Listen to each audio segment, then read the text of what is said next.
Testing 1 2. Mic check, mic check. 1 2 1 2. Testing, testing.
Check, check, check. Mic check.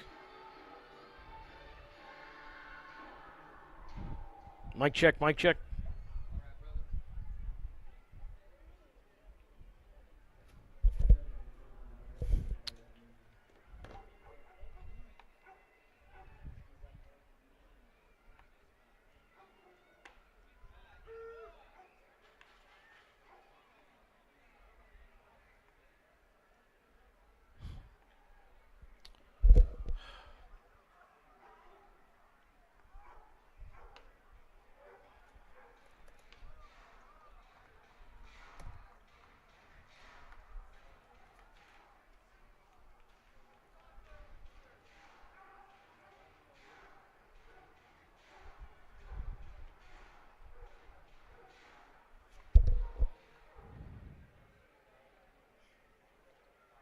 Mic check, mic check.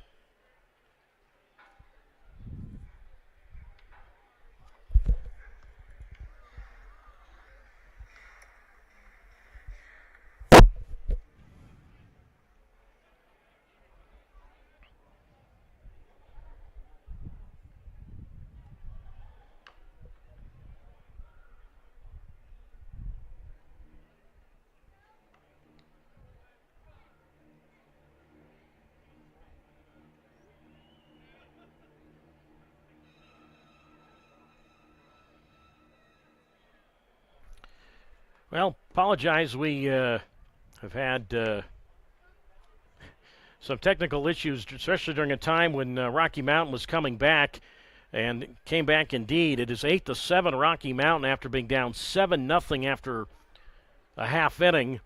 Rocky Mountain scored a run in the first, and then I think the last batter we had was the 2-run single by Davis. That was the last batter we had before we had technical issues. As Eddie Neiman swings and grounds this one to third, backing up on the ball, the third baseman McCabe, and he'll throw across the Tofflin at first. And Neiman is out, one down. So we will try and recap it as best as we can, and we apologize. Sometimes, even though we are on the hard line, we're on the Ethernet cable, but it did unfortunately conk out on us. So each team tonight, through just the first 2 innings, folks, each team through the first 2 innings has had a 7-run inning. I feel like I'm back in the PCL here. Now it's Braden Blackford who takes a strike on the outside corner. And the count is at 1-0. So after that 2-run single by Davis, Brandon Mitchell hit Eddie Yake with a pitch. Then Josh Day hit a 2-run double to right. That scored Logan Williams and Davis. and that made it 7-6 Yolo. That put runners at second and third. Yake went to third. Josh Day was at second. Steven Rivas then flied out to left. There was no advance by either runner, so that was the second out. And then there were, while Trevor Halsma was at the plate, 2 wild pitches from Reed Garland, who came on to relieve Brandon Mitchell. Garland came in to relieve Mitchell after Rivas flied to left. So Halsma walked in that inning. He walked twice in the inning. Also stole a base in the second. And then after Halsma, Mason Minzy was the 11th man to bat in the inning, and he flied out on a great diving catch in shallow left center by Yolo center fielder Braylon Skinner. So that's where we picked up as the pitch to Blackford is up and away from Zach Ottinger.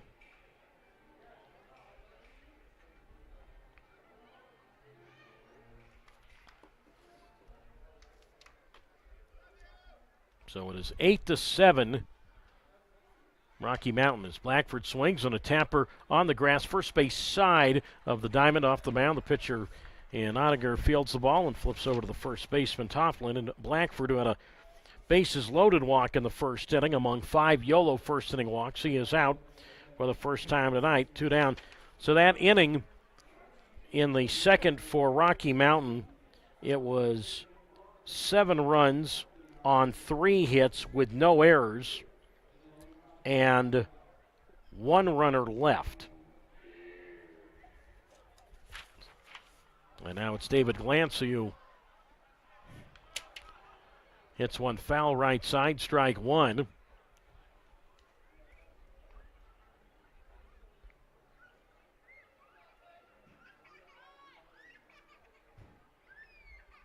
And the count's in no balls and a strike. Glancy takes, that's outside for a ball.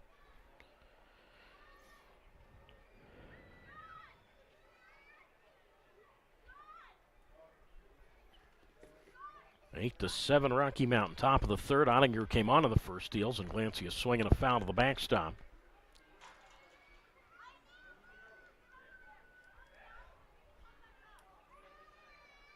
And again, we still don't have the ball strikes working, folks. We're not off to a good start on this trip with the technical issues on YouTube Live. Scoreboard here has been without all of its parts. Ottinger deals, and that's low for a ball. And obviously this game has been a circus so far, with it being 8-7 in favor of Rocky Mountain in the third inning. We're on the top of the third. It's 8-7 vibes as Glancy swings and bloops one down the right field side. Foul ball, diving effort by the first baseman in Tofflin, but he cannot get it. It's a 2-strike count. So, I mean, I'm sure it's happened once or twice, but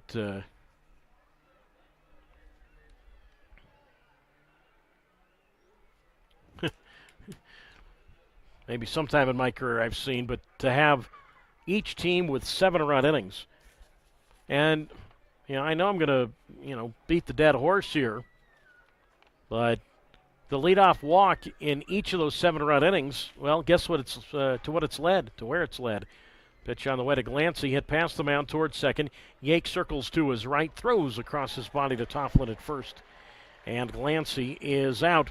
Yolo, well, after that 7-run first, has gone in order in each of the last 2 innings. We go to the bottom half of the third. It is 8-7, Rocky Mountain leading Yolo on YouTube Live.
On we go to the bottom of the third. It is 8-7 Rocky Mountain. You heard that right. 8-7 vibes going to the bottom of the third inning. So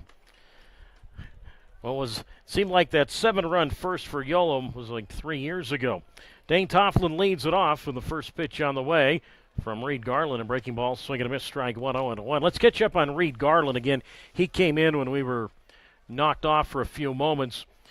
Garland is a 6'2" right-hander. 22 years old, 185 pounds, from Rock Hill, South Carolina, which is outside of Charlotte. As the pitch on the way is a strike called on the outside corner. So 1 ball and 1 strike.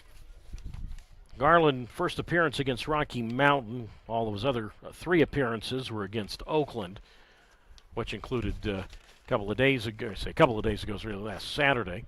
As the pitch on the way is outside, ball 2. 2 balls and 1 strike to count. Garland is without a decision. Again, he was signed just over a week ago. Reed Garland, gray pants up to his knees. Been with the Boise Hawks this year as he kicks and delivers. And that is taken inside, but they're going to challenge that. Yolo has challenged the call. And we'll see how that transpires. With it being 8-7 Rocky Mountain. Pitch has been confirmed a ball.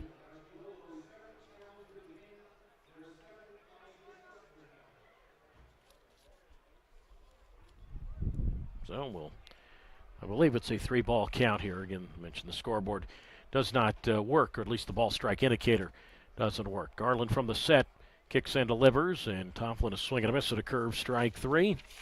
And he is down on strikes. So it's Tofflin, Williams, and McCabe. So that is the first strikeout for Garland. Tofflin walked and scored on the 2-run single by Davis in that 7-run second inning. 8 runs, 5 hits, and no errors for Rocky Mountain. 7 runs, 3 hits, no errors for Yolo. And now it's Williams, who had an RBI bases loaded walk in the second inning. I guess most bases loaded walks, you do get an RBI, and he takes a strike on the inside corner. No balls and 1 strike. You'll have to ask Jerome Williams if he knows Logan Williams, but they're both obviously in baseball and both being from Honolulu. 0-1 the count. Garland delivers, and that is a strike called on the outside corner. So no balls and 2 strikes the count with an 8-7 Rocky Mountain lead. Bottom half of the third inning. Lights are on. They've been on here all game at UC Health Park. Garland, great pants up to his knees, kicks and delivers, and a fastball, swing and a miss, strike 3. And Williams is out. Back-to-back strikeouts for Garland, 2 down. And now it is Eddie McCabe who will come to the plate.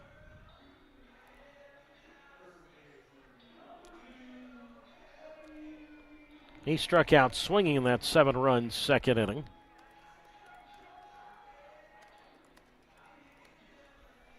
Outfield medium depth straight away for McCabe.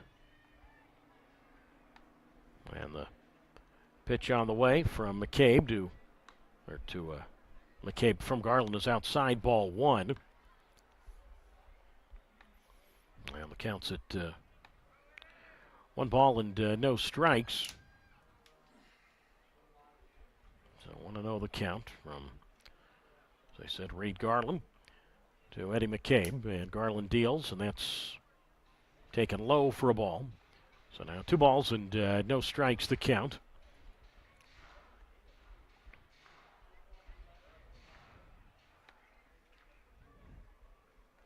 2-0. McCabe 0 for 1.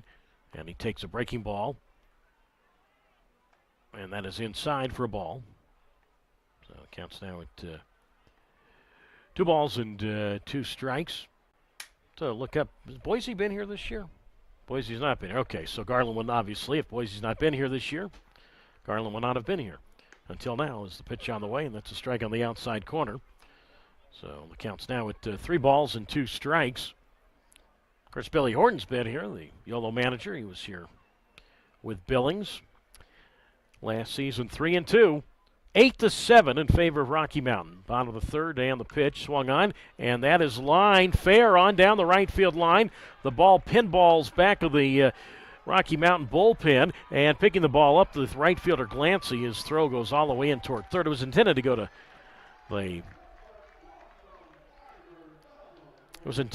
the shortstop in Holt, who is now into the ball game. Marine is not in the game anymore. Just noticed that. So Travis Holt is now at shortstop.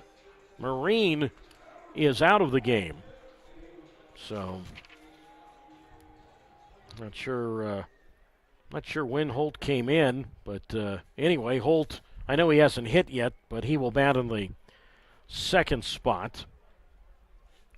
I'm going to guess he came in this inning. Top of the order for the third time already for Rocky Mountain. It's Austin Davis, and he is 2 for 2 with a triple, a 2-run single, 2 runs scored, and he takes a strike on the outside corner. No balls and a strike. So McCabe, a double to right. Now the High Wheelers are going to challenge this. Anyway, Holt will bat in the second spot and play it to short.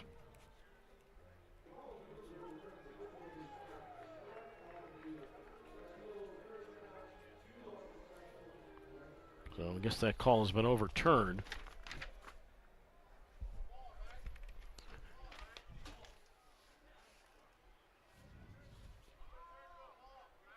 It's been overturned to a ball.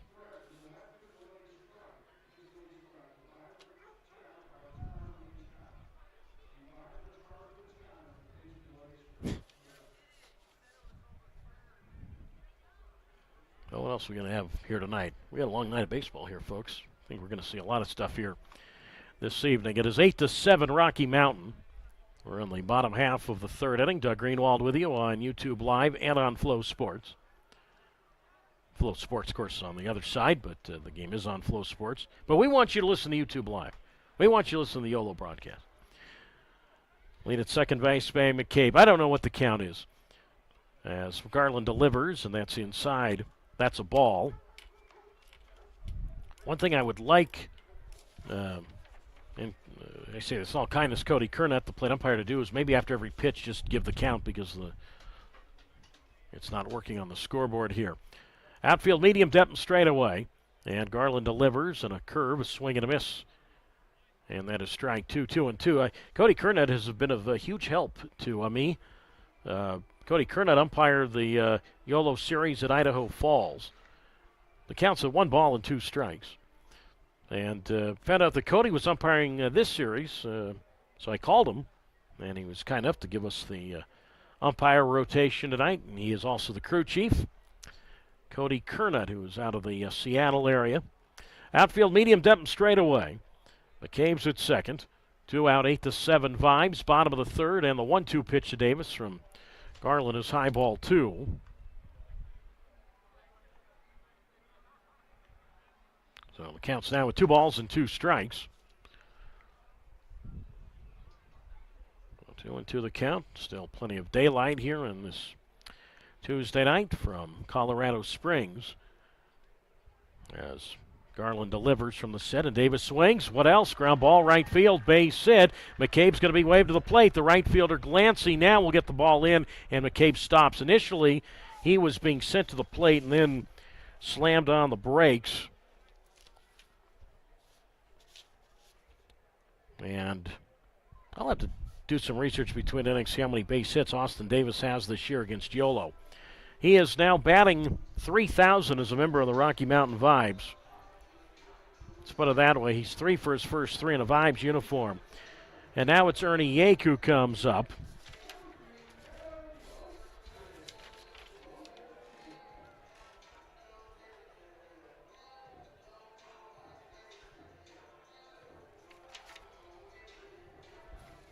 So, and actually it's not Yake. We have a pinch hitter for Yake. It's Devin Lopez. So, 2 of the middle infielders on each side's had a middle. Well, Yake, of course, got hit with a pitch. I can understand he's out of the game. There goes Davis, and the pitch is found to the backstop, strike 1-1. Yeah, last time up against Brandon Mitchell, Eddie Yake got drilled in the back, so he is out of the game. And Devin Lopez, the guy we saw a few weeks ago in Davis, he bats for Yake. So McCabe is at second base. Davis is at first.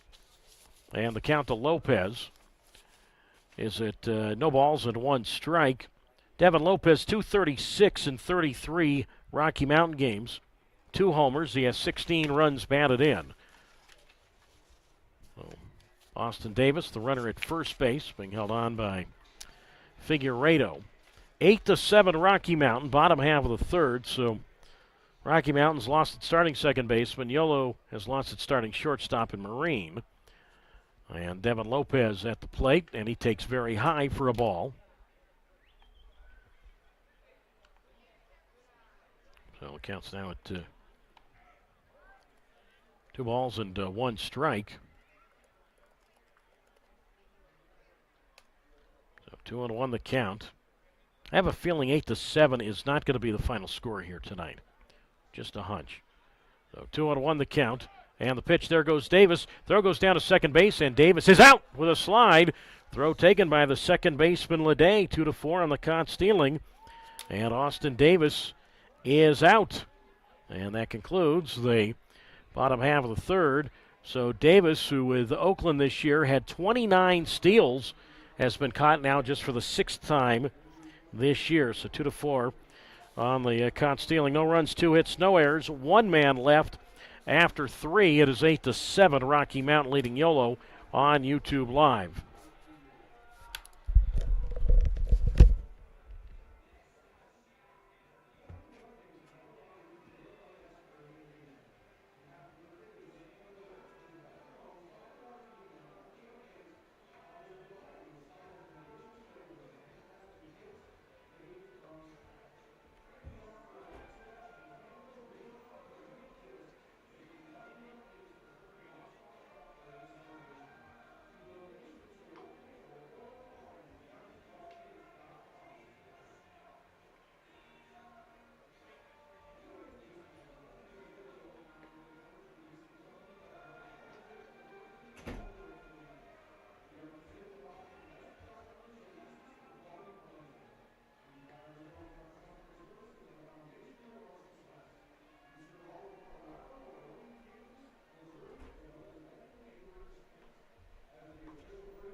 We go to the top half of the 4th inning. It is 8-7 Rocky Mountain. And Edwin De La Cruz leads it off in the first pitch. Zach Ottinger is outside, ball 1. And the count is at 1 ball and no strikes. It's De La Cruz. And on the top of the Yolo order for the center fielder Skinner, and then the shortstop Holt. As the pitch to De La Cruz is inside. I got to remember to keep writing down the count here.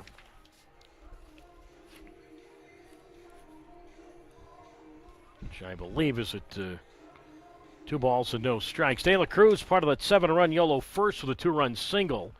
And he swings and misses at a fastball, strike 1. So the count's now at 2 balls and 1 strike. 8 runs, 7 hits, and no errors for Rocky Mountain. 7 runs, 3 hits, no errors for Yolo. Both teams have had a 7-run inning tonight as the pitch, and De La Cruz is hit with it. Breaking ball got him in his upper left arm, so he's on for the 2nd time. So he'll go down to first base. And now for the 3rd time this evening, Yolo will go to the top of its order for the center fielder and Braylon Skinner.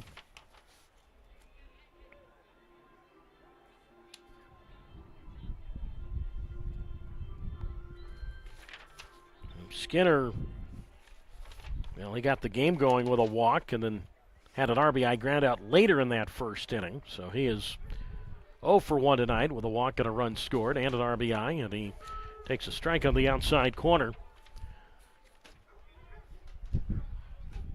0-1. That's tough to do in one inning. I mean, he filled up just about every line except the hit column in that first inning. As the pitch is outside for a ball, 1-1. He had a walk. He did have an official at bat. He had a run scored. He had an RBI and a stolen base. So he didn't fill up the hit column, but he still filled up a lot of other columns. However, Rocky Mountain has filled up the runs column more than Yolo has right now, 8-7. Yolo, 8-7 Rocky Mountain, and the pitch. Skinner swings on a tap around the grass toward third. Charging glove by McCabe, and he'll throw off line, and the ball is not held by the first baseman, Tovlin. Skinner ran right through the attempted tag of the first baseman.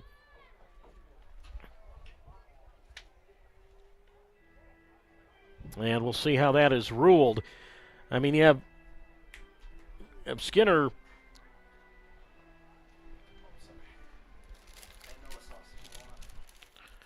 You know, Skinner's got a lot of speed. The scorekeeper can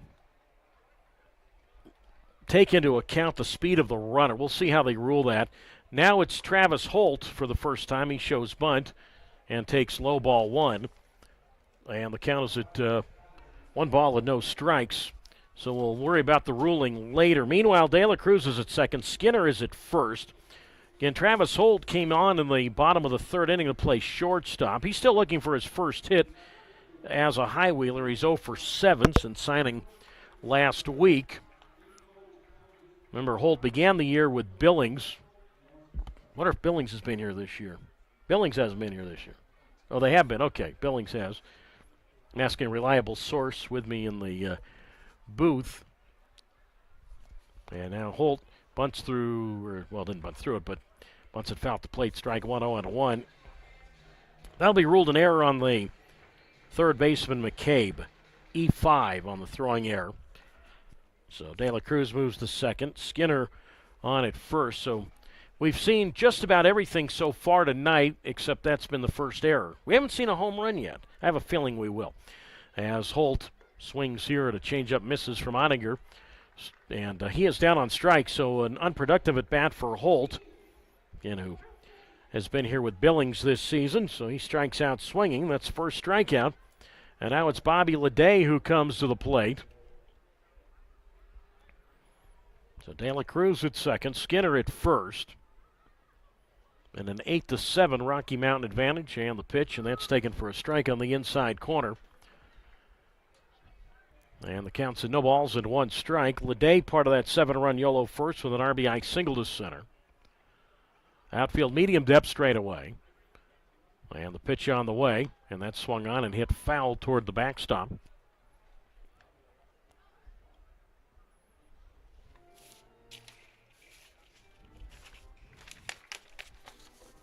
And again, not bothering keeping track of I know I kept saying, well, maybe I will, maybe I won't.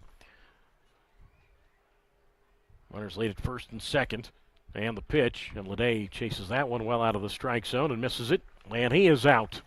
So back-to-back strikeouts for Ottinger. So still runners at first and second. Now it's going to be up to Jose Gonzalez. He walked, stole a base, and scored in the first inning.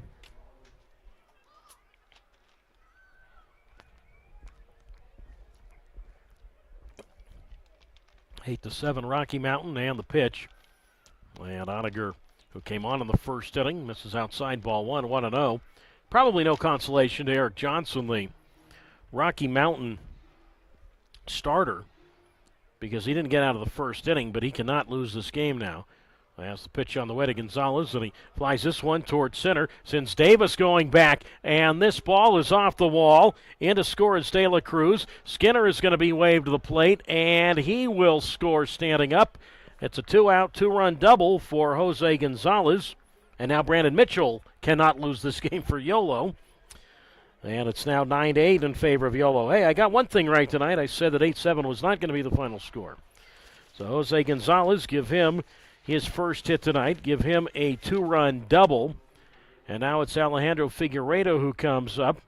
Gonzalez RBIs 51 and 52, so he and Bobby Leday now share the Yolo lead for tops on the club with runs batted in. And now it's Figueiredo who's 0 for 1 with a walk and a run scored. Outfield around to the left and the pitch, and Figueiredo takes, and that's a strike. 0-1.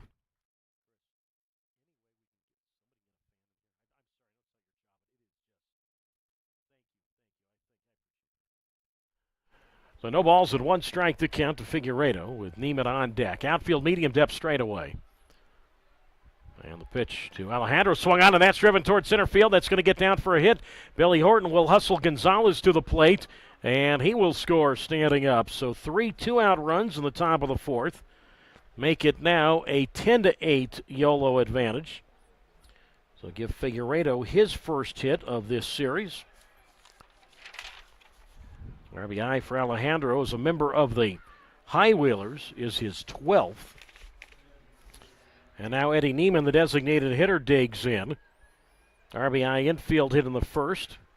So he is 1 for 2, and action begins in the I knew I'd say it. I've said it now twice. Said it now twice tonight. Action in the Vibes bullpen. Now it's Neiman who takes low, ball 1. And the count's at 1 ball and no strikes. Well, let's see here. It's now as I said, I've seen 2 different leagues at this stadium. As Neiman grounds this ball back a third, it's gloved by McCabe, and his throw to first. Good stretch toward right field by the first baseman Tofflin, and Neiman is out. 2-run double by Gonzalez, RBI single by Figueiredo. 3 runs for Yolo. There were 2 hits, 1 error, and a runner left. We go to the bottom of the 4th. It is 10-8. Yolo leading Rocky Mountain on YouTube Live.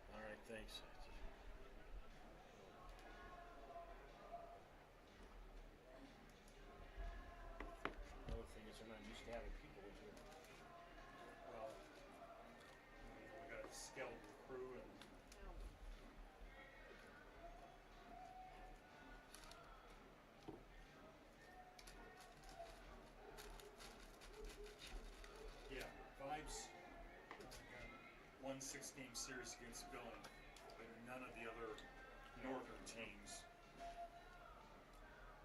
Not against Boise, Idaho Falls. No. Thank you.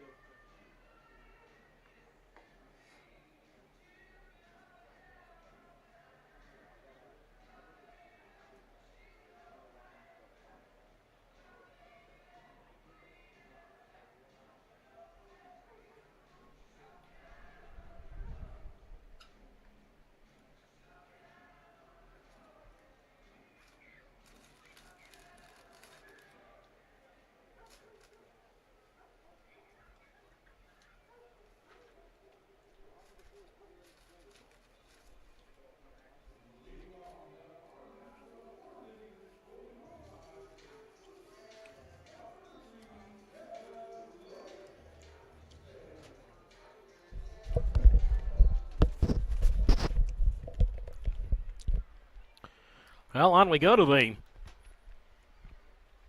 bottom of the 4th inning. And Devin Lopez shows bunt, leads it off, and bunts one foul up along third, strike 1 against Reed Garland. No balls and a strike. I think if Lopez, did he stay in to play second, or did Yake go to short last inning? I didn't even notice. But remember, Lopez was up as a pinch hitter in the 3rd for, and I said Yake. Lopez stay in to play second, or did he go to short? Maybe McCabe moved to second. I'll have to find that out. But Lopez pinch hit and then was left standing at the plate when Davis was caught stealing to end the 3rd. And the pitch here, the 0-1, and Lopez takes low for a ball. So Count is a 1-1 The score is 10-8 Yolo. We are in the bottom of the 4th inning on a crazy night here in Rocky Mountain here in Colorado Springs. And the kick and the pitch and a breaking ball, and that's a strike on the inside corner.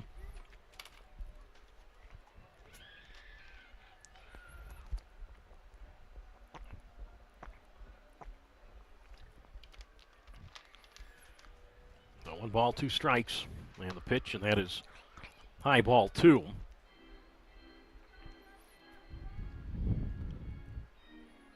Now the count's now at 2 balls and 2 strikes. So 2-2 the count. All right, Lopez did stay into play shortstop, and Josh Day moved from shortstop to second. That was the move in the inning, in the top half of the inning. So Lopez at short, and Josh Day goes short to second base. Now the 2-strike pitch from Reed Garland. Here it is. And Lopez fouls this one at the plate. So trying just to catch everything up. Of course, at bottom of the 2nd inning, we were off for a little bit due to a technical issue. We were trying to come back from that. And Rocky Mountain was scoring a bunch of runs that inning. By the way, Mitchell, we got to give you his line. Again, he'll get a no decision.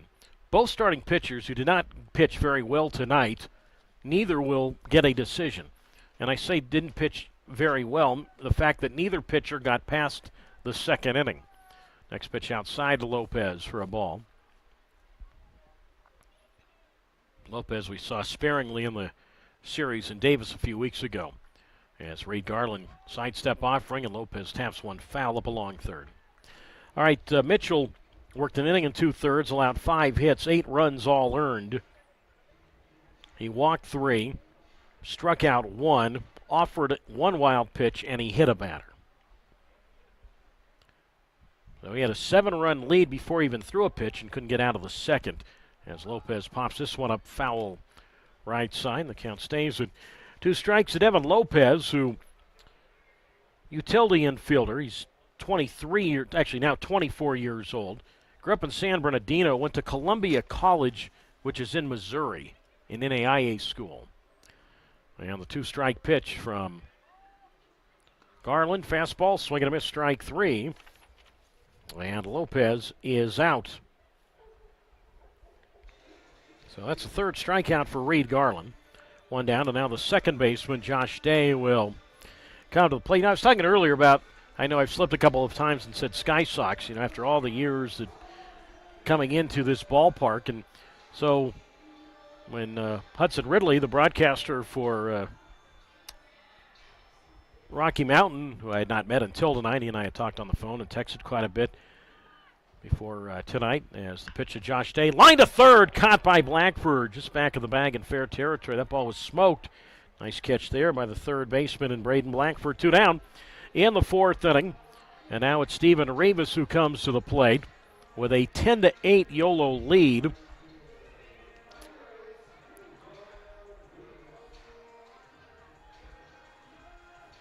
In the bottom of the 4th.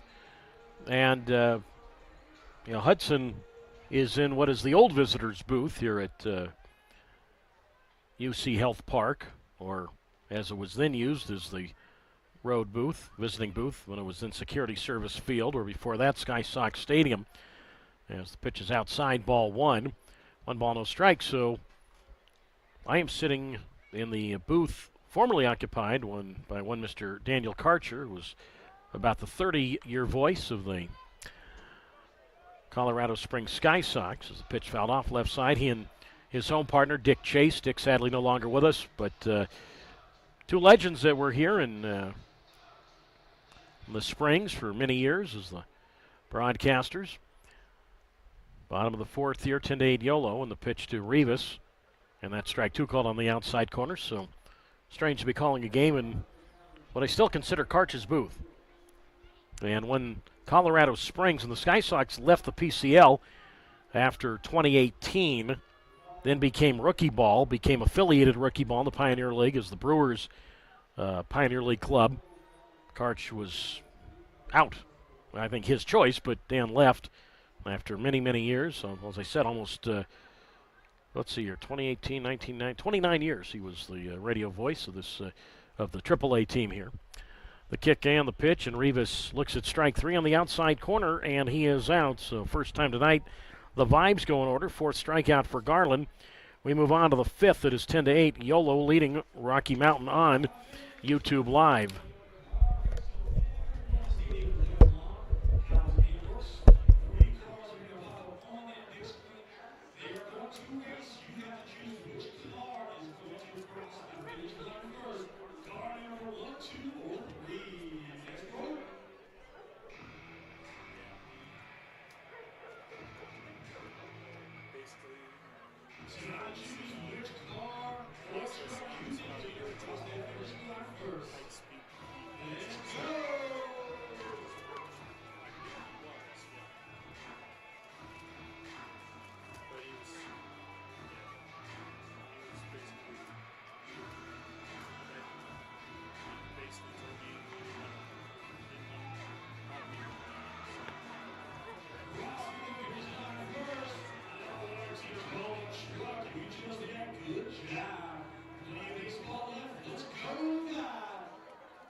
We go to the fifth inning, and we were off to the races early tonight, and the horse is still moving. 10-8 is the score. The Yellow High Wheelers out in front of the Rocky Mountain Vibes. Braden Blackford leads it off. And Zach Ottinger, who was on in relief in the first inning, misses outside to Blackford, ball one. 1 ball, no strikes. Bottom third of the yellow order. It's Blackford, Glancy, and De La Cruz. Outfield well around to the right. Huge hole in left center field. And the pitch to Blackford, and that's flied high to center field. Sins Davis going back, still going back onto the warning track, leaps, and he makes the catch just to the left of the 410-foot marker and straightaway center. So Blackford gave it a ride, but not far enough. One down, and now the right fielder, David Glancy, digs in with a 10-8 Yolo lead.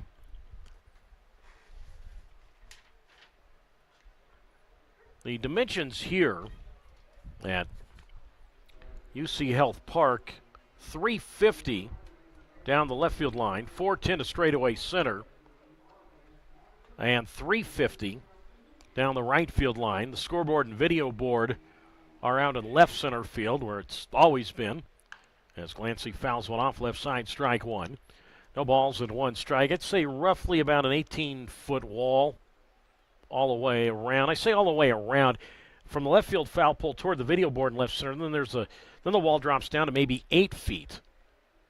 If you hit it off the video board, it's a home run, and then it goes back up to about 10 feet, maybe a little more than that, as Glancy goes around to the slider.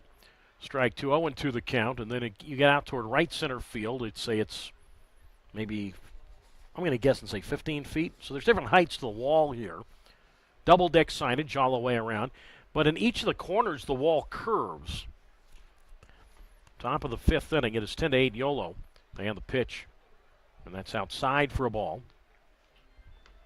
Well, it counts at 1 ball and 2 strikes.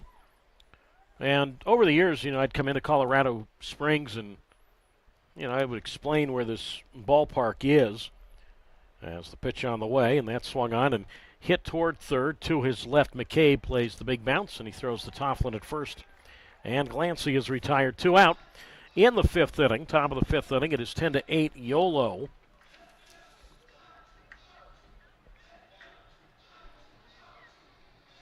And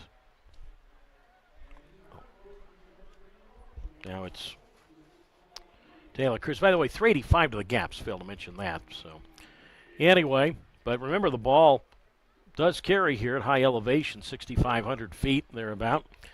I know there's parts of Colorado Springs that are over 7,000 feet, but the ballpark, the actual location where we're at, is about 6,500.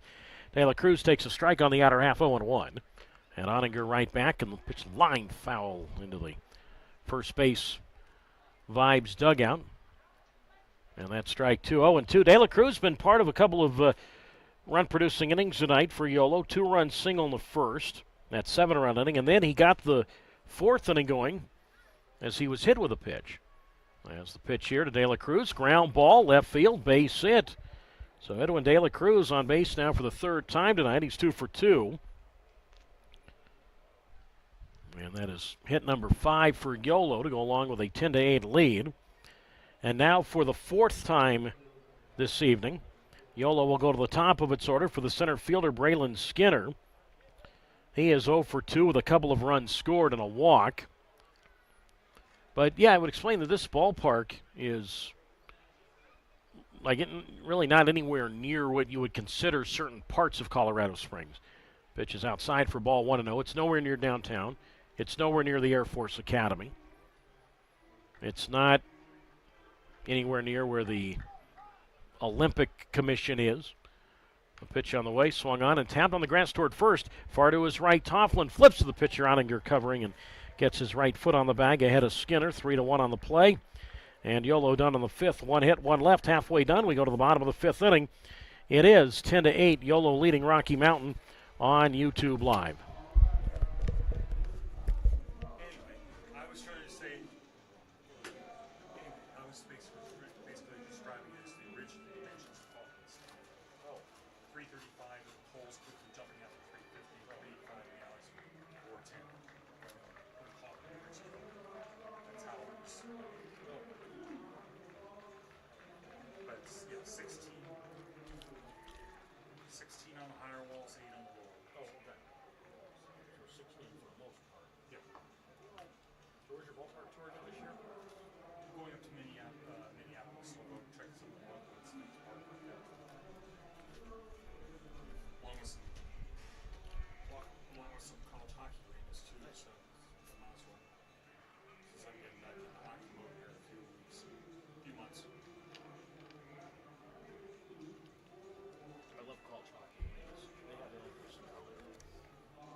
Both Denvers and Air Force and Buffs and the Rams and Greeley.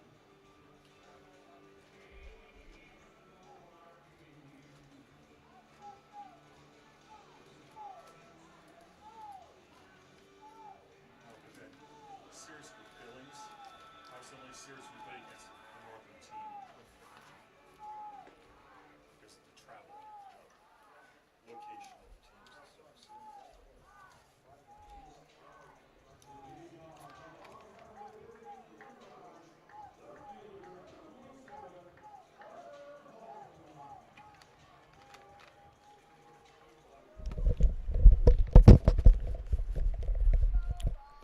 Halfway done, we go to the bottom half of the fifth. It is 10-8 Yolo. And Trevor Halsema leads it off. Facing Reed Garland, whose first pitch is swung on and chopped off the plate, but back of the plate, foul strike 1. No balls and a strike. Halsema, Minzy, and Tofflin, 5, 6, and 7 to face the right-hander and Garland, who came on in the second inning. By the way, we've got an exact read on the wall. Asked somebody here.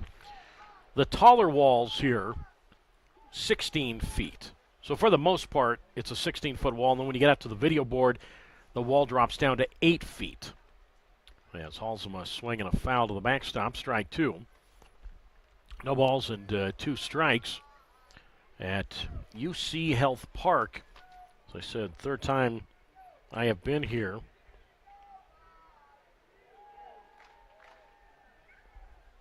Where it's had its third different name.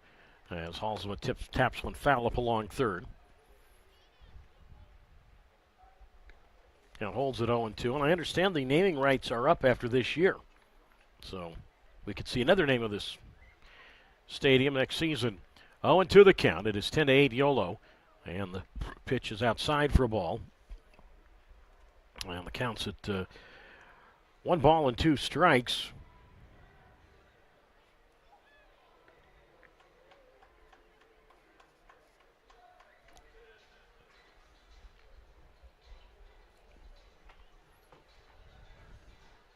Outfield medium depth, as I said, for Halsema, who walked twice in that 7-run Vibe second. It's been his first 2 plate appearances as a Vibe. And the pitch, and that's outside for a ball.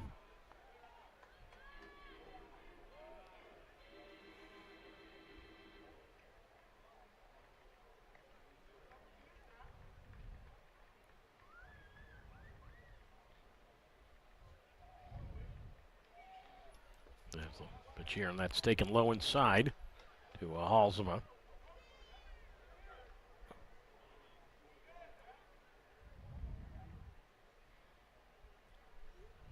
I think the count is at 3 balls and 2 strikes. Anyway, Halsema, again, his first game with Rocky Mountain. 10-8 Yolo. Garland ready to go. Kicks and the pitch. Outside, ball 4, leadoff walk. So Halsema led off that 7-run second with a walk. And now he walks for the 3rd time. So he's had 3 plate appearances.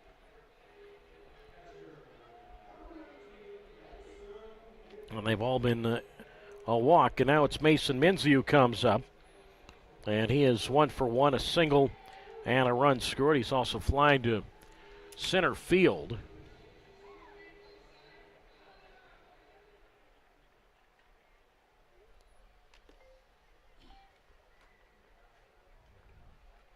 So Minzy in his second at bat. I say he's flied to center. That he walked in the second and then, or I'm sorry, he singled in that 7-run second and then was robbed of a hit when he made the final out of that inning. As Mason takes a strike from Reed Garland. No balls and a strike. I believe Minzy had just been traded when, or close to it, when Garland arrived with Yolo. Outfield medium depth and straightaway. Halsema, the runner at first base, and the pitch, and that's inside for a ball. So 1 ball and 1 strike. I have to check Garland and his first game as a member of the High Wheelers.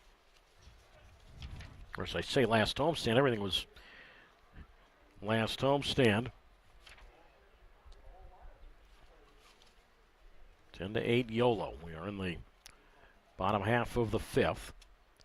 As Garland and comes set and the pitch, and Minzy takes, and that's outside for a ball. So 2 balls and 1 strike. So Garland, his first game was Yolo was July 21st. So pitched in relief of Cameron Rapetti. And trying to see when Minzy got traded. I think Minzy was already gone by then. So, I mean, those two pretty much crossed paths in the night. That's what happened. So,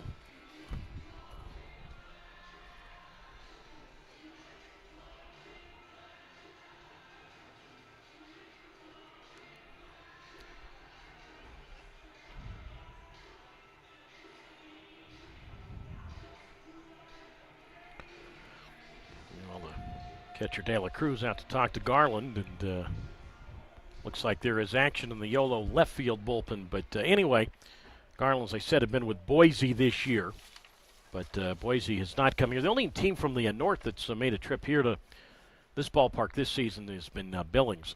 Pitch on the way to Minzy. And a breaking ball taken for a strike on the outside corner. So it counts now with no balls and 2 strikes. So we'll get caught up with Mason Minzy. So, as I said, obviously, strange to see him in a different uniform. But so far tonight against Yolo, really could have had 2 hits in that second inning. As the pitch on the way, there goes Halsema. Minzy swings and fouls one off. Count stays at 2 strikes. But anyway, Mason, again, 279 is a high wheeler this year with no homers and 9 runs batted in for the Ohio U alum and the switch hitter in Minzy. Big hole out in right center field. And Halsema, the runner at first base, being held on by Figueredo in a 10-8 game in favor of the High Wheelers.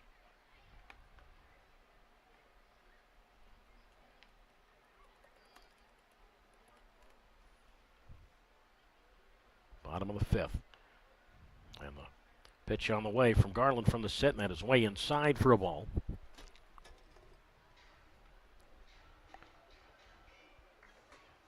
Left-hander Chris Anglin is getting loose. Yolo's bullpen is down the left field line. It's just in foul territory, and Rocky Mountain's bullpen, same area, but just down the right field side. Now Garland, a guy who's accustomed to pitching multiple innings out of the bullpen, conditioned to do so because he had also started with the Boise Hawks this year. Garland, who was acquired by Yolo on July 19th from Boise, he was 3-2 with the Hawks this year, 7.20 ERA. He had 12 appearances with them, 7 as a starter. Meanwhile, the 3 umpires are meeting over on the first base side of the grass. And apparently a balk has been called. I guess Garland, was that a disengagement or what happened? But a balk's been called. Now Billy Horton is going to come out and talk to the plate umpire and Cody Kernut.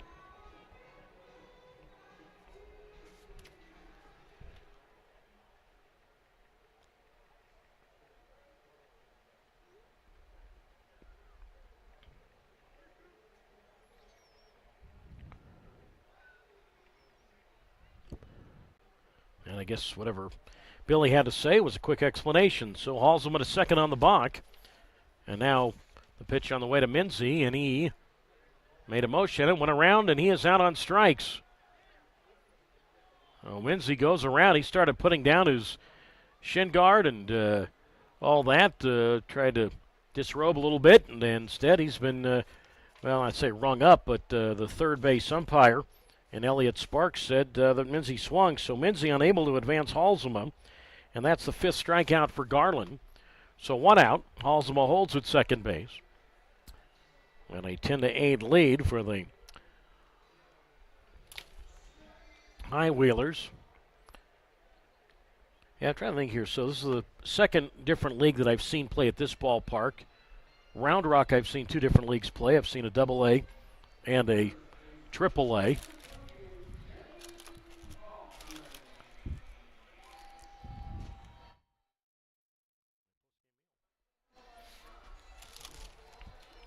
I don't think how many other places I've been, same ballparks where I have seen 2 different leagues. I guess I could technically say the ballpark in Tucson, Keno Stadium, the pitch on the way is a strike on the outside corner. 0-1. I've seen Big League Spring there, and I've seen AAA ball there. Those are 2 different leagues. But there's not many places that I've seen in the same stadium 2 different leagues. But now I can count this one. UC Health Park, as the pitch on the way is outside for a ball to Tofflin. 1 ball, 1 strike. Now the old ballpark here, Spurgeon Field, is still up. That not sure when that was built, but I know this stadium was built in 1988. So 37 years this stadium has been here. As the pitch on the way to Tofflin, and that's at the knees for a strike.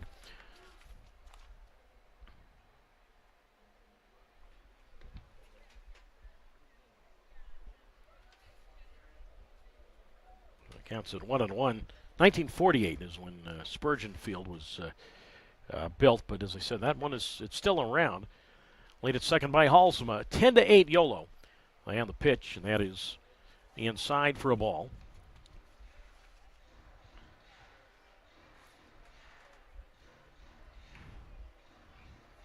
2 balls and 1 strike to Tofflin with Logan Williams on deck.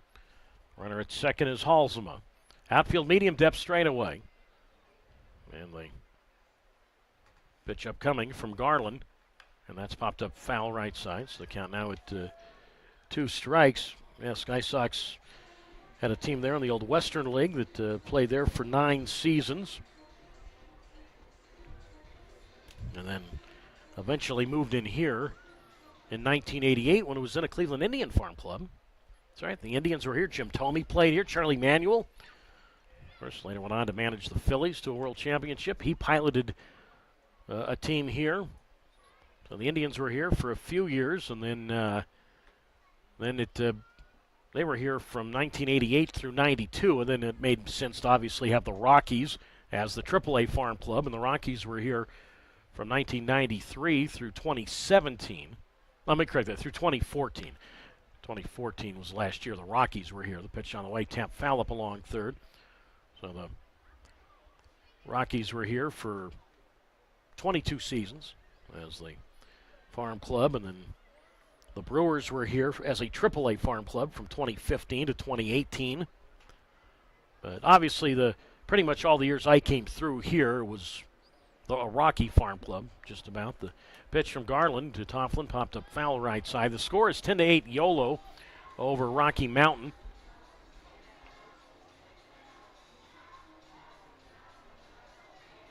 Here in the bottom half of the 5th inning, Logan Williams wetting on deck.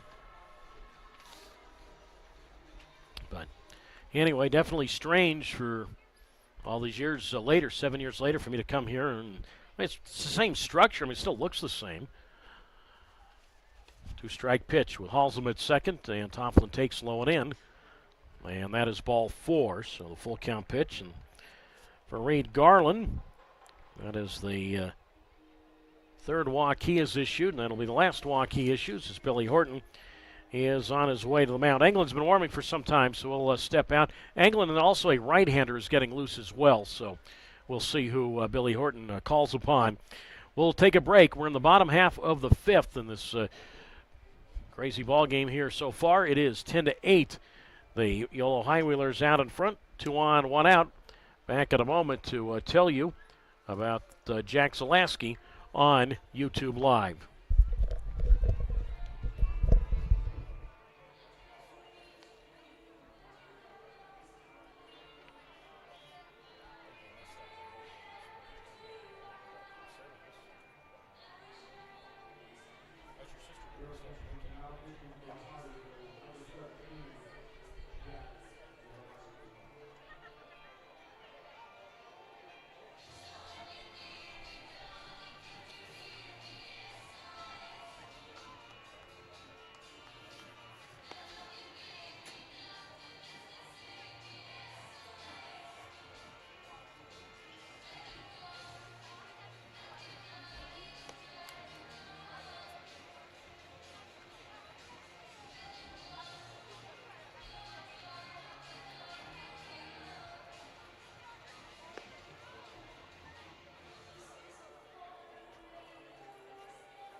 Jack Zalaski, who we normally see in more of a late inning situation, but we're in the bottom of the 5th inning, and Jack comes on to the pitching here in the bottom half of the 5th.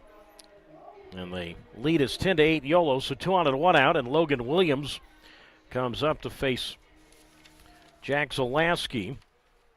Jack a record of 5-1 in the first pitch to Williams. Swing and a miss at a fastball 0-1. 5 wins, 1 loss. 4.76 ERA. 24th appearance for Zalaski, which is a team high, all out of the bullpen. So Halsem is at second. Toplin's at first. 10-8 Yolo, and Williams swings, and he flies one to center field, but shallow. Skinner comes in a handful of steps, and the center fielder, he makes the catch. And that's the first out, or the second out here in the bottom half of the fifth inning, with Yolo up 10-8. Doug Greenwald with you on YouTube Live, and glad you can join us on this rather warm. And here in Colorado, temperatures when they get into the low 90s, people freak out. And I was with a friend of mine who lives up in Castle Pines, which is about 45 minutes north of here. Beautiful area up in Castle Pines, and then the town just south of that, Castle Rock, both really, really nice areas. Now it's Eddie McCabe, and he reaches for this one, flies it to right center, not deep. To his right is Glancy, and David Glancy, the right fielder, makes the catch. So Zalaski comes in and continues to do a stellar job. I was going to say, Zalaski coming into tonight has gone 6 straight outings without allowing an earned run. No runs, no hits, no errors, and 2 left. So on we go to the 6th inning. Rocky Mountain will have a new pitcher when we return with the score. Yolo 10 and Rocky Mountain 8 on YouTube Live.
On we go to the 6th inning tonight, and a 10-8 Yolo lead over Rocky Mountain. And the new pitcher, man, we've yet to see, Nick McClanahan, 6'2", 164 pounds, 24 years old, formerly in the American Association with the Sioux City Explorers.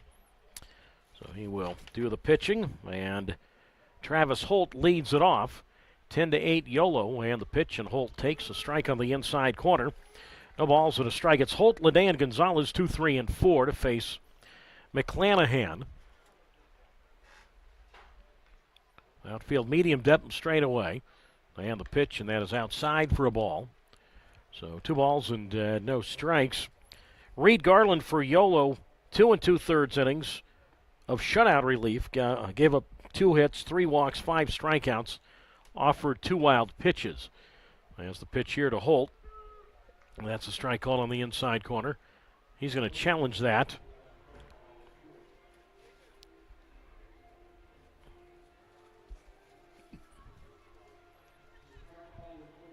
And the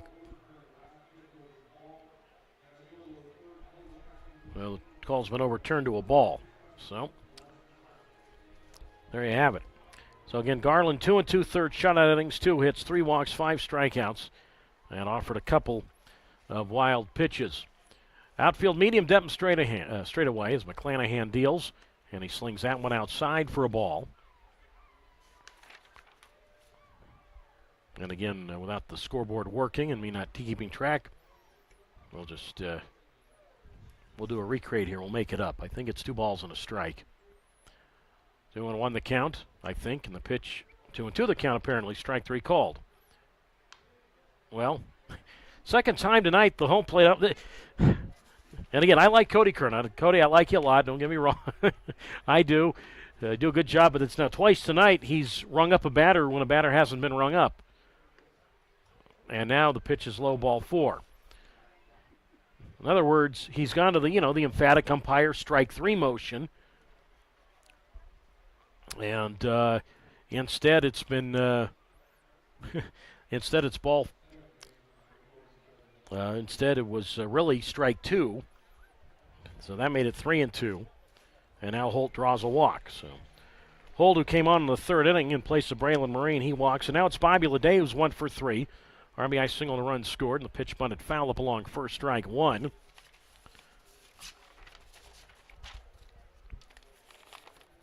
And the count is at no balls and 1 strike to Leday. Had an RBI single in the 7-run first inning. So he is 1 for 3 tonight. McClanahan from the set. Runner at first is Holt. And the 0-1, swing and a miss, strike 2. And that moves the count out to no balls and 2 strikes. Zach Ottinger tonight, 4 2/3 innings of middle relief. Remember, he came on in the first inning in relief of Eric Johnson. And the pitch here, and that swung on and popped up foul, first base side, and Tofflin watches the ball land in the seats. And the count holds at no balls and 2 strikes with a 10-8 Yolo advantage. Top half of the 6th inning.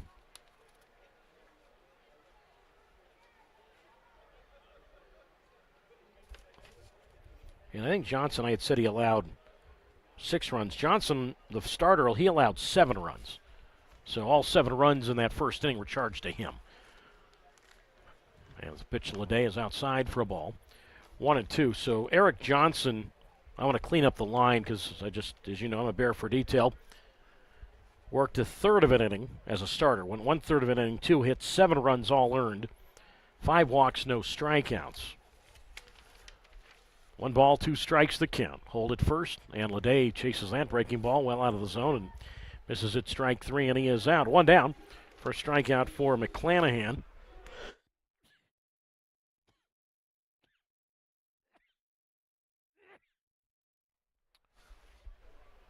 And now it's Jose Gonzalez who will come to the plate. Gonzalez gave Yolo a lead in the 4th inning with a 2-out, 2-run double. He's 1 for 2. He has scored twice. There goes Holt, and Gonzalez swings and drives one foul left side, strike 1.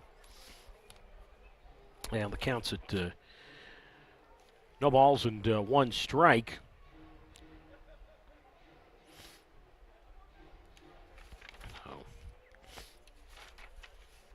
0-1 the count. To Jose Gonzalez. And the pitch with Holt going again, taken outside through to second base, and Holt is out by 1.5 miles. That wasn't anywhere close. 2-6 on the count, stealing there. The shortstop Lopez came over to take the throw from the catcher Minzy. So Holt is out trying to steal, so just like that, 2 out and nobody on.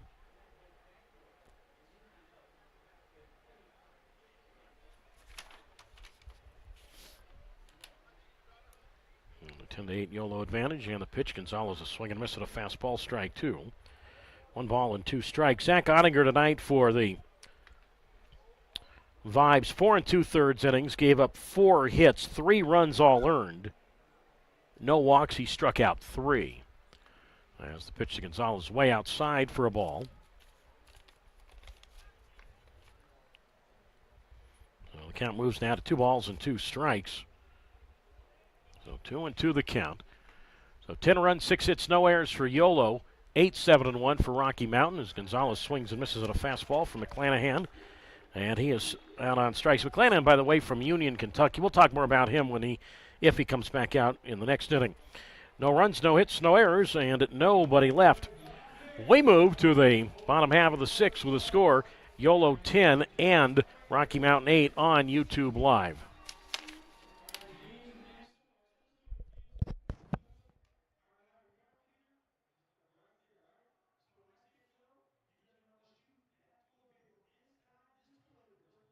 Sox lose again. 16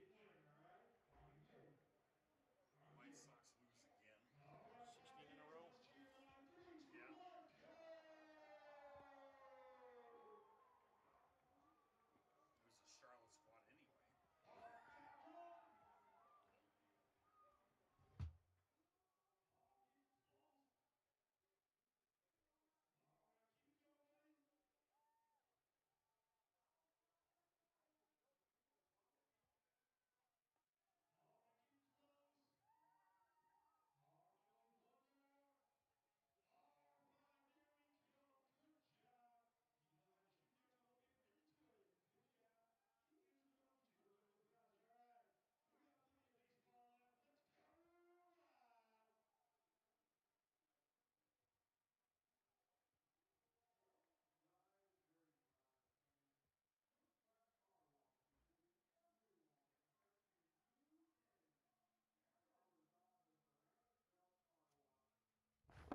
It was a Charlotte squad anyway. We go on to the bottom half of the sixth, and it is a 10-8 Yolo lead over Rocky Mountain.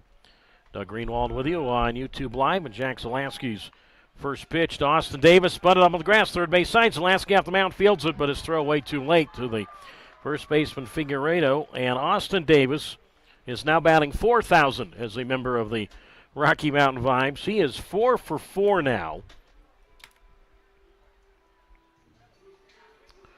as a member of the Vibes. So Davis at the top of the order for the fourth time has tripled.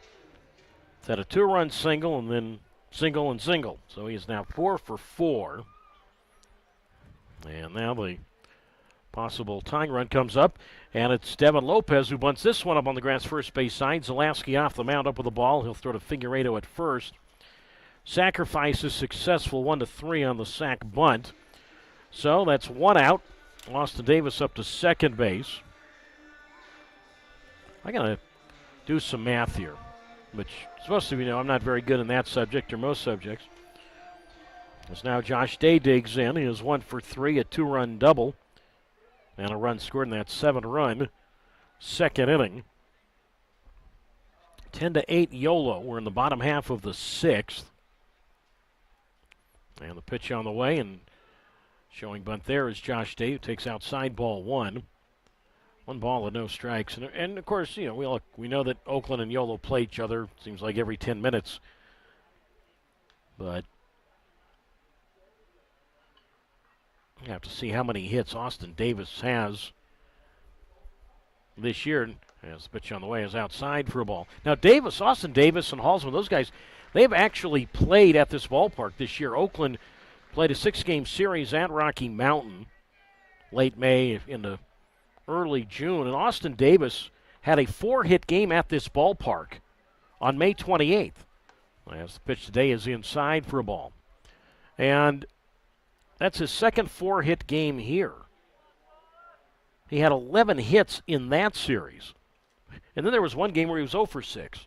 But he made up for it with all those other hits, I guess. Zelaski comes set. And the pitch to Josh Day. Hit deep in the hole, and so far deep it goes in the left field, a base hit. Ball past the shortstop, Holt. Davis, he goes over to third base. And Josh Day, he is aboard at first. He's 2 for 4 now, and a possible go-ahead run comes up, and it's Rivas. But looking at Austin Davis, let's see here. I'm going to count. Let's see here. 6, 8, 10, 11. He had a 4-hit game against Yolo on June 25th at Yolo. Let's see, that's 15, 17, 18, 22, 24. So Davis has 28 hits this year against the Yolo High Wheelers, and now has 2 4-hit games against the High Wheelers this year with 2 different teams. Rivas fouls one to the backstop, strike 1-0-1. 2 on, 1 out, and Rivas very capable of giving Rocky Mountain the lead. Rivas 23 home runs. Really. Rocky Mountain Vibes. And Stephen Rivas, former Angel farmhand. Runners at the corners. Last giving for a double play ball as Rivas shows bunt and takes outside for a ball. Well, the count moves now to 1-1 strike. And Rivas, well, I mentioned all the home runs, and I haven't gotten to it yet, just the way this game has flowed. But Rivas has homered in 3 straight games coming into tonight as the pitch is outside for a ball. And again, I'm not giving the count because I'm not keeping track and the scoreboard's not working. At least the ball strike portion of Rivas. 4 homers over his last 3 games. That was at Grand Junction. And the pitch to Rivas here, a home run cut and a miss. And that is strike 2. And yeah, Rivas in the game on Saturday at Grand Junction, it was a 22-7 victory for the Vibes. Rivas had 2 homers, 5 RBIs in that game.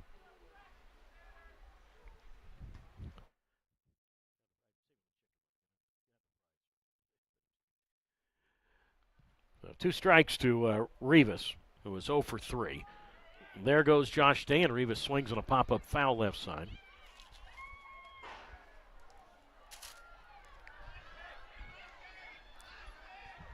And holds at 2 strikes. But yeah, Rivas in that series at Grand Junction, 4 homers in that set, and had 11 RBIs over those 6 games. Played in all of those games at Grand Junction. Again, the runner at first goes, and Josh Day, and Rivas swings and pops this one up down the left field side toward the Yolo bullpen and out of play. The count stays at 2 strikes with a 10-8 Yolo lead. That's right. 2 games ago for Rocky Mountain, the Vibes won at Grand Junction 22-7. Proof that a 5-run lead going to the 9th inning is not enough in Grand Junction. Rocky Mountain scored 10 runs in that 9th inning. Runner at third is Davis. Josh Day at first doesn't go this time, and Rivas swings and he pops this one up, shallow left field. Out goes Holden, the shortstop makes a catch. Tagging from third is Davis. He's on his way home. Here's a throw. The dive, and out at the plate is Davis. The tag by Edwin De La Cruz. And that's the double play that Zalaski wanted. Probably not the double play he drew up, but gives a big high five to his manager, Billy Horton, who comes out of the Yolo third base dugout. Well, Austin Day put some pressure on the shortstop and Holt, who threw home, and De La Cruz, a good tag, and Davis is out. Pop-up double play goes 6-2, and Davis is out, and so are the Vibes. No runs, 2 hits, no errors, 1 man stranded. We go to the 7th. It is 10-8, Yolo leading Rocky Mountain on YouTube Live.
We move on to the 7th inning. As I said, a game we've seen a little bit of this and a little bit of that tonight. We had yet to see a pop-up double play, but a pop-up double play which involved an out at the plate, but on an attempted sacrifice fly, but we just saw that. So on we go. 7th inning, top half, 10-8, Yolo. And Nick McClanahan ready to go to face Alejandro Figueiredo. And McClanahan's first pitch slings that one, sort of not extreme sidearm, but just sort of low 3/4, and he pours in a strike on the outside corner. No balls and 1 strike. This is the first pro season for McClanahan, who's from Union, Kentucky. Mentioned he was with the Sioux City Explorers this year as Figueiredo drives one foul right side. 0-2. Didn't pitch too well. That's an upper-level MLB partner league, a league that I was in last year. With Sioux City this year, 4 games, no wins, no losses. ERA was at 21.21. McClanahan, his 5th game with Rocky Mountain. He's without a decision. ERA here, 2.25. 0-2 to Figueiredo, and he swings and misses at a fastball in the outer half of the plate, strike 3. And he is out. 3rd strikeout for McClanahan, who has set down all 4 Yolo batters tonight. Figueiredo had an RBI single in that 3-run 4th inning. So he is 1 for 3 with a walk and a run scored. Now it's Neiman who comes up. He is 1 for 3, RBI infield hit, that little dribbler up along 3rd in the 7-run 1st. Each team's had a 7-run inning. Each team had a 7-run inning by the time the 2nd inning was over as Neiman takes outside for a ball. 1 ball, no strikes from McClanahan, who played primarily at the Division III level as he misses outside for a ball. 1 ball and 1 strike. Played 4 years at Franklin College in Indiana. Franklin, Indiana, which is maybe 45 minutes south of Indianapolis. Pitch on the way is outside for a ball. 2 balls and 1 strike. Played in the Heartland Collegiate Athletic Conference. 12-1 lifetime record at Franklin for the Grizzlies. 2 balls and a strike to Neiman. And Eddie takes high. 3-1 was the count, and he takes high, ball 4. So he draws a walk. And now it's Braden Blackford who comes up for the 4th time. He's 0 for 2 with a bases-loaded walk in the 1st inning. And then he played a couple of years of Division I baseball. Now, 2019, he played 1 game, and of course, 2020 was the pandemic. So I'm guessing that because 2019, and who knows, it could have been a redshirt year for him, maybe got hurt. As Blackford takes a strike on the outside corner, 0-1, and then 2020, NCAA didn't count that year against anybody, so everybody got an extra year. So that's why he pitched, or was at least allowed to take part in NCAA sanctioned games for up to 6 seasons. As Blackford takes outside for a ball. 2-0, so he pitches Division I ball at the University of Cincinnati in 2023, and then this past spring at Northern Kentucky. Now, I say that because he's facing Blackford, and both those players could have faced one another in the Horizon League. As the pitch to Braden, and that is high, ball 3, 3-0. Because Blackford was at Indiana-Purdue, Fort Wayne, or as it's just called, Purdue-Fort Wayne. I should say, it used to be Indiana-Purdue-Fort Wayne, but now just Purdue-Fort Wayne. And that's in the same conference as Northern Kentucky. As the pitch to Blackford is taken for a strike. So, well, Blackford was with the Mastodons. McClanahan was with the Highlanders. As the pitch to Blackford, swing and a miss, high fastball, strike 3. And he is down on strikes. 4th strikeout for McClanahan. So 2 down. Top of the 7th inning, a 10-8 Yolo lead over Rocky Mountain. And now here is Glancy. He is 0 for 2 with a bases-loaded walk. So Blackford and Glancy had the bases-loaded walks in that 7-run 1st. So Glancy is 0 for 2. And the pitch, and Glancy takes, and that's a strike on the inside corner, 0-1. So anyway, this is, as I mentioned, the first pro year for McClanahan. Talking about his time at Franklin College, I've actually watched a couple of innings of a game there. I know, it's a shocker to most of you. Runner at first, Neiman, not much speed, and the pitch is outside for a ball. 1-1.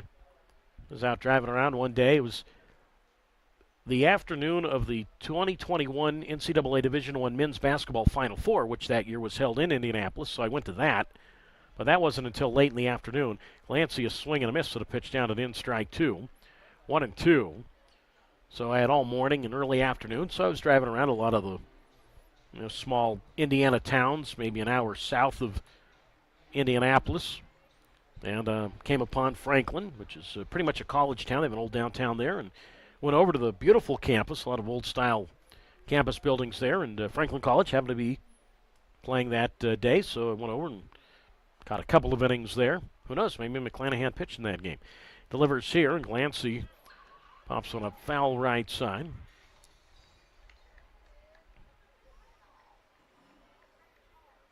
Now, you have Glancy, who played his graduate year this year at Notre Dame. So he's played college baseball in Indiana, which McClanahan at the D3 level has. Neiman at first, and the pitch to Glancy, and that hit him. I think that got him in his left hip, so Glancy will go down to first base. So Neiman up to second base. Glancy becomes the runner at first.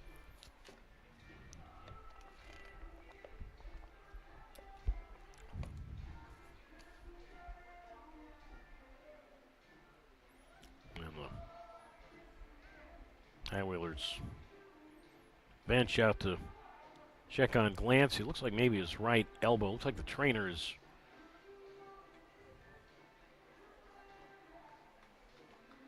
checking on Glancy's elbow. So not the hip. But anyway, that moves Neiman up to second base. And Glancy hopefully will make his way down to first. And a 10-8 Yolo lead here in the top half of the seventh inning. Doug Greenwald with you on YouTube Live. We'll have live coverage of the High-Wheelers throughout this road trip, which takes us obviously here. The Springs, as they call it, all week, and then we'll have Monday off. We're going to leave after the game on Sunday and head up to Fort Collins. It's without traffic, what about maybe a 2.5-hour drive north of here along I-25. Well, maybe on a Sunday afternoon it'll be a little quieter. So now it's De La Cruz who's perfect tonight. And McClanahan's pitch, and Edwin takes outside, ball one. 1 ball, no strikes. So Neiman's at second. Glancy is at first. De La Cruz is 2 for 2. 2 singles, including a 2-run single in the first. And he's also been hit with a pitch. And he has scored a run, and he takes high ball 2. 2 balls, no strikes. So we'll have Sunday night in Fort Collins, all of Monday off in Fort Collins, and then start the 6-game series next Tuesday in Windsor. It'll be the second time this year that Yolo has been to NOCO, as they call it, Northern Colorado. Pitch on the way, and that's a strike called on the outside corner. 2 balls, 1 strike, and then we're going to be in Fort Collins for a while because after that series, they're going to stay over on that Sunday and then leave Monday and make the about 4.5-hour drive across the state to Grand Junction. Outfield medium depth straight away. Neiman's at second. Glancy at first, and De La Cruz swings, and he pops this one up. Shallow center, out goes the second baseman Josh Day, and in shallow center, second baseman Day makes the catch. No runs, no hits, no errors, and 2 left. Stretch time on this Tuesday night from Colorado Springs. We go to the bottom half of the 7th inning. It stays Yolo 10 and Rocky Mountain 8 on YouTube Live.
Stretch time from Colorado Springs, Colorado, as we go to the bottom half of the 7th inning. It is 10-8 in favor of the Yolo High Wheelers. Chris Englund, who'd been up for some time, he is the new Yolo pitcher. And it'll be Trevor Halsema to lead it off, and Englund's first pitch is high ball 1. 1 ball and no strikes to a Halsema. Then it's Minzy and Tofflin to face Englund. Halsema 3 times to the plate, 3 times he's walked tonight as he swings in a foul to the backstop.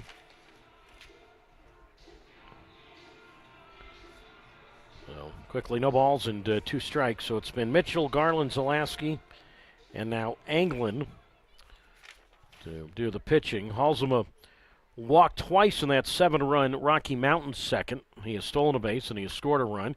Puts the ball in play here. Chopper to second base. Grabbed by Leday to his right, and he will throw to Figueiredo at first, and Halsema is out. 1 down, and now Mason Minzy will come to the plate. So Jack Zalaski, he worked an inning and 2/3 tonight and allowed 2 hits. That's his line. 1 2/3 innings and 2 hits. So Englund now on, as I said, to pitch. Englund, 1 win, no losses, 5.12 ERA, 20th appearance, all out of the bullpen for the Bakersfield native. And now the pitch on the way to Mason Minzy, and that's outside ball 1. So 1 ball and no strikes. Minzy we've seen hit left-handed tonight. We've seen him hit right-handed tonight. Outfield shallow straightaway. Englund against his former teammate, and Minzy kicks and delivers, and Mason a swing and a miss at a breaking ball. Foul tipped into the glove of the catcher, De La Cruz. Strike 2. No balls and 2 strikes from Englund, 5'11", 175 pounds. He'll celebrate a birthday on this road trip. Right now he's still 22. As the pitch, Minzy takes a strike on the inner half. 1 ball, 2 strikes. Englund. So Englund on to do the pitching, and speaking of pitching, some news for the High Wheelers. Been a lot of action. They haven't gotten to this one yet. I know we've sent out the release, but haven't talked about it on the broadcast as the pitch on the way is inside for a ball. 2-2.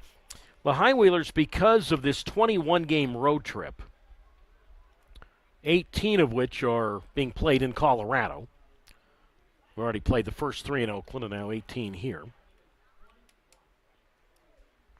Are allowed to carry 27 players as Minzy takes, and that is high ball 3. 3 balls, 2 strikes. So they did some addition by subtraction today. The High Wheelers traded right-handed pitcher J.C. Ariza to Grand Junction and have added 2 more pitchers. The kick in the 3-2, and Minzy swings in a pop-up foul toward the concourse right side. 3 balls, 2 strikes, 10-8. Yolo leading Rocky Mountain. Bottom of the 7th inning. The High Wheelers today have signed a pitcher that should be familiar to many of you who follow UC Davis baseball, Andrew LaCour, a lefty reliever. 3-2, and Minzy takes strike 3 on the outside corner. Second time tonight that he has struck out. 1 swinging, now looking. So Minzy down on strikes. And now it's Dane Tofflin who comes to the plate. He is 0 for 1, a couple of walks and a run scored. 10-8, Yolo leading Rocky Mountain, bottom of the 7th. So LaCour signs his first pro contract, the 23-year-old from Walnut Creek down the East Bay, east part of the Bay Area.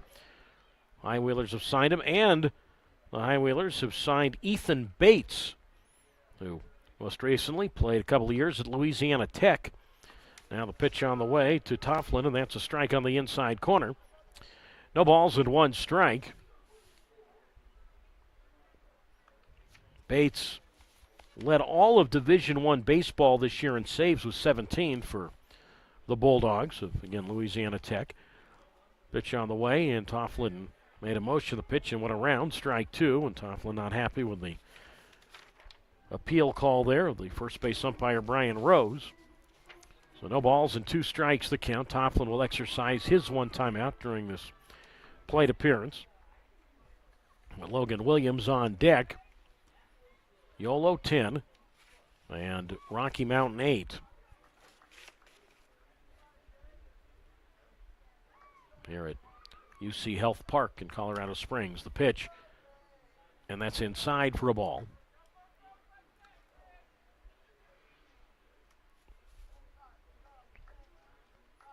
So 2 balls and 2 strikes. So there's a lot more to Bates, and we'll talk about that when he gets into a game. But Bates, a lot of credentials he brings to the table. And anyway, those are the 2 new pitchers for Yolo. Both will be out of the bullpen. As a 2-strike pitch here outside, ball 3. Yolo's going to challenge that.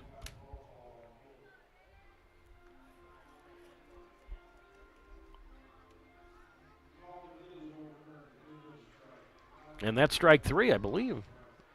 That's been overturned to a strike. Man, Tofflin is down on strikes. That ends the inning. Yeah, High Wheelers are standing around out there. I don't know if they thought it was the second out, or I don't know if they thought it was 2 strikes, but it's the 3rd strike, and it's the 3rd out. So Tofflin is down on strikes, and Englund a perfect 7th. Nothing across. We go to the 8th. It is 10-8. Yolo leading Rocky Mountain. The Vibes will have a new pitcher when we get back on YouTube Live.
Moving along to the 8th inning tonight, it is Yolo 10 and Rocky Mountain 8. Again tomorrow, back at it on YouTube Live. We'll have the feed for you starting at 5:30 p.m. Pacific time.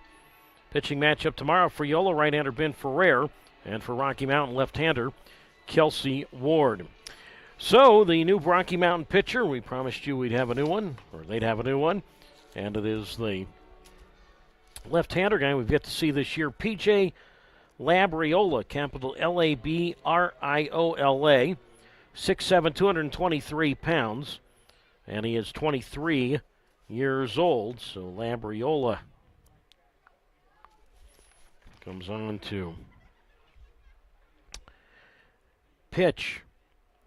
Top of the Yolo order for the 5th time now for the center fielder, Braylon Skinner. Then it's Holt and Leday. And Labriola delivers, and that's a strike called on the outside corner. And the count is at no balls and 1 strike to Braylon Skinner, who led this game off with a walk, and the walks kept on coming in the 7-run first inning for Yolo. There were 5 of them.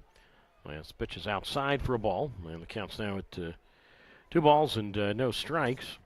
Skinner walked and then also had an RBI ground out in that inning. So he walked, stole a base, scored a run, and had an RBI ground out in that first inning. Outfield medium depth and straight away. And Labriola's pitch, high fastball, swinging a miss, strike 2. 1 ball, 2 strikes.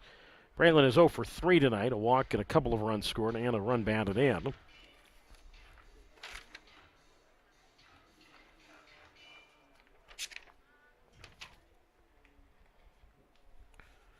Kick and the 0-2 pitch.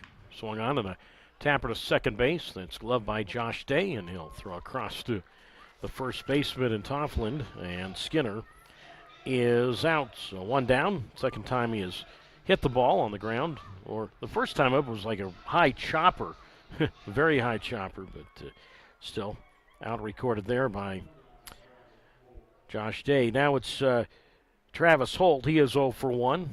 A walk and a strikeout swinging. So Nick McClanahan tonight for the Rocky Mountain Vibes ended up working 2 hitless in shutout innings. He walked 2 and struck out 4. Now Holt, and he takes outside ball 1 from Labriola, who played his college baseball, Labriola that is, at North Carolina State. 1 ball and no strikes to Holt. Still looking for his first hit as a high wheeler, and he takes, that's a strike on the outside corner.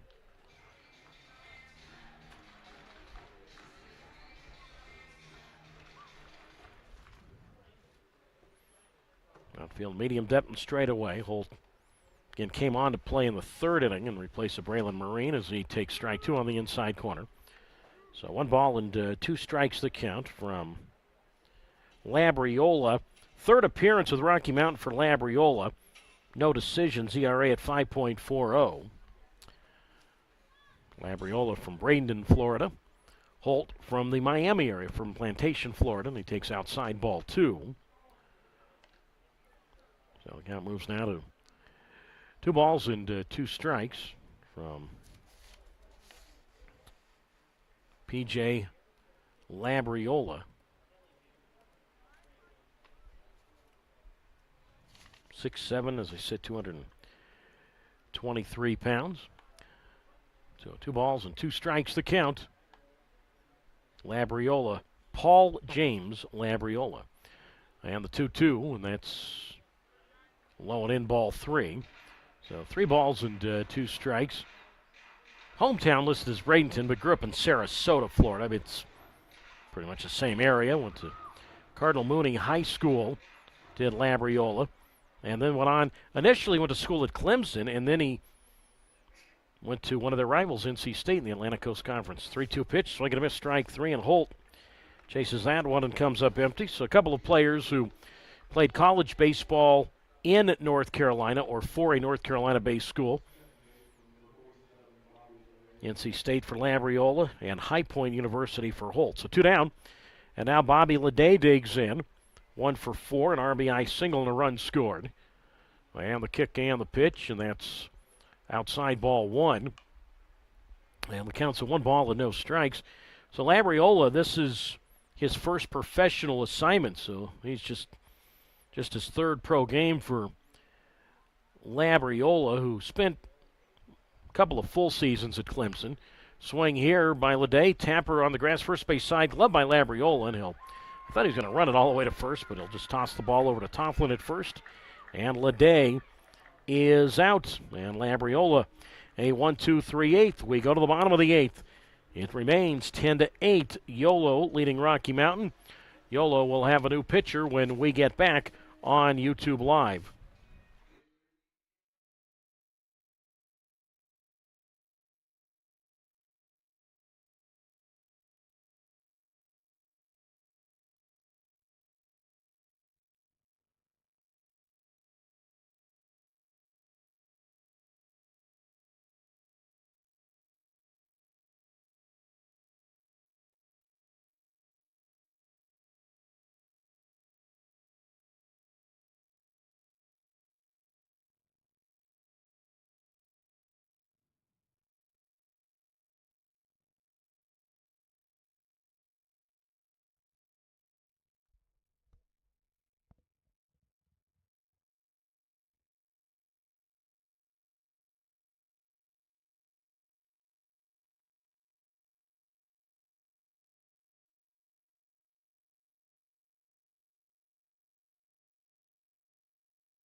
On to the bottom of the 8th inning. The new pitcher for the Yolo High Wheelers is right-hander Connor Langrell. So Yolo 10 and Rocky Mountain 8. Chris England 1 perfect inning with a couple of strikeouts. So now Langrell comes on to do the pitching. For Connor, 1 win, 1 loss, 24th appearance, all out of the bullpen. So it seems like whenever Zalaski pitches, Langrell also pitches in the same game. So they maintain their status as the co-leaders for most games appeared for a High Wheeler pitcher. Connor Langrell's record is 1-1, as I just mentioned, 2.54 ERA. Does have 3 saves. So Logan Williams leads it off, and Langrell's pitch, and Williams tied up a knot, swings and misses strike 1.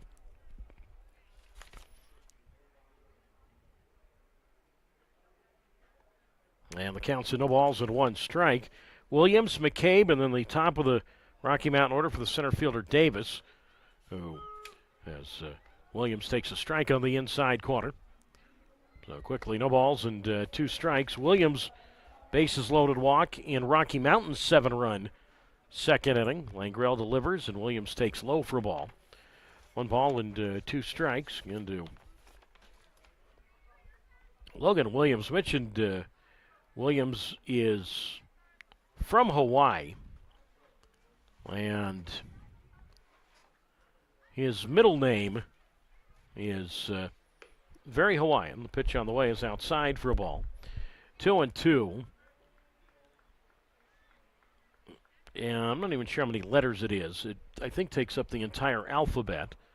Logan Williams. I have to meet him tomorrow and get a pronunciation.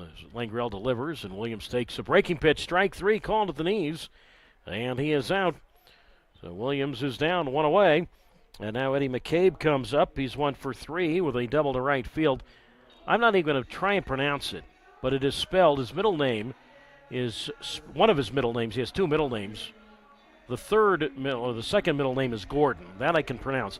The second middle name is capital N-A-P, U-A-O, K-A-L, A-O-K, A-L-A-N-I.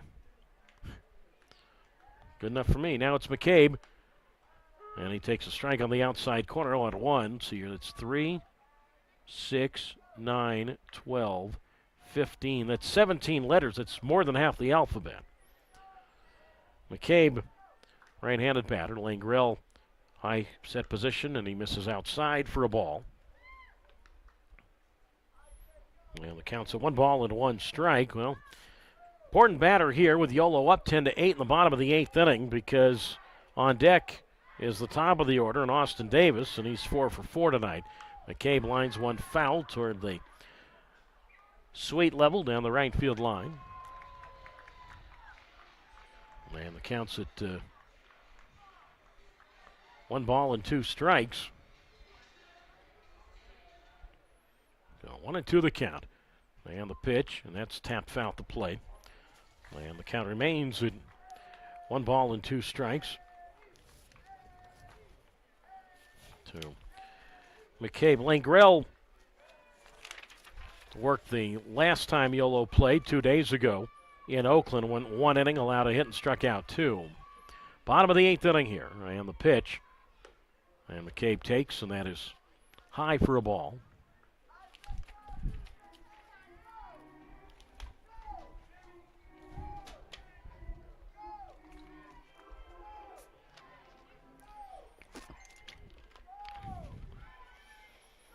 I believe the count's at 2-2. The scoreboard's not been working all night. I know I talked about it a lot. The pitch foul to the max now. So 2 balls and 2 strikes the count.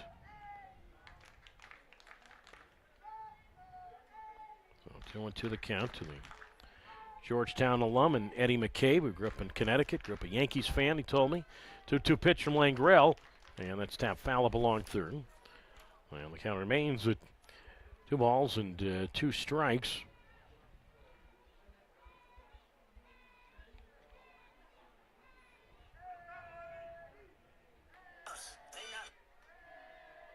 So 2-2 the count. I said big hole in left center, and the pitch.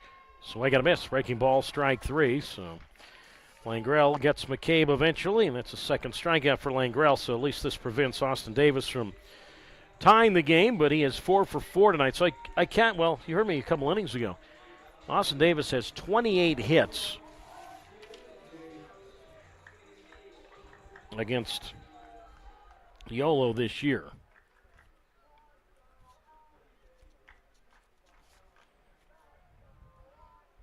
Including 4 for 4 tonight in his first game with Rocky Mountain.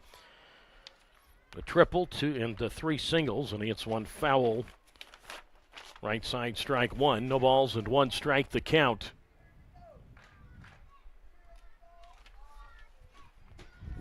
Well, 1-1 the count to Davis. As I said, 4 for 4 in his first game with Rocky Mountain.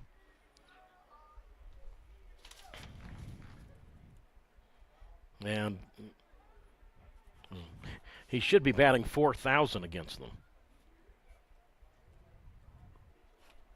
As he swings and hits this ball to short. One hop grab by Holt, and he will throw on a figure eight at first. And Davis is finally retired. So his average goes from 4,000. Okay, folks, I'm being sarcastic. Goes from 1,000, makes 1 out, and he drops now to an 800 average. Now that's only in a Rocky Mountain uniform. Nothing across. We go to the ninth. Stays 10-8 in favor of Yolo on YouTube Live.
On we go to the top of the ninth inning. Jose Gonzalez leads it off. It is 10-8. Yolo out in front over Rocky Mountain. Doug Greenwald with you on YouTube Live. And first pitch on the way from P.J. Labriola to Jose Gonzalez. A curve swing and a miss, strike one. No balls and 1 strike. So Gonzalez, Figueredo, and Neiman 4-5-6 to face Labriola, who came on and pitched a perfect 8th inning, as Jose, who has at the moment the game-deciding hit with that 2-run, 2-out double in the 4th, takes outside ball 1. And the count's at 1 ball and 1 strike. Gonzalez walked and scored in the High Wheelers' first inning. Chips his bat on a pop-up foul down the left field side. So let's get a new piece of lumber. See if anybody's warming up for Yolo. Looks like the bullpen is quiet. So 1-2 the count to Gonzalez, who's 1 for 3 this evening. An outfield around to left. Big hole out in right center for Gonzalez. By the way, I didn't normally get to this much earlier in the game, but the High Wheelers are in the alternate black tops tonight. Black caps, yellow bill, orange number on both sides of the shirt. Yolo logo on the left side with the bicycle, or the high wheel, I guess you could call it. Vibes in the white shirts, white pants tonight. As the pitch to Gonzalez, and he takes low for a ball. Rocky Mountain vibes vibes in big pink letters spelled across the front of the shirt, going with the navy blue caps. Navy blue number on just on the back of the shirt as Gonzalez looks at strike three on the inside corner, and he is out. Looked like he made a motion to pitch, but the plate umpire, Cody Kernett, said it's strike three called, so Gonzalez strikes out for the second time tonight. Second strikeout for Labriola. One out, and now here is Alejandro Figueiredo to face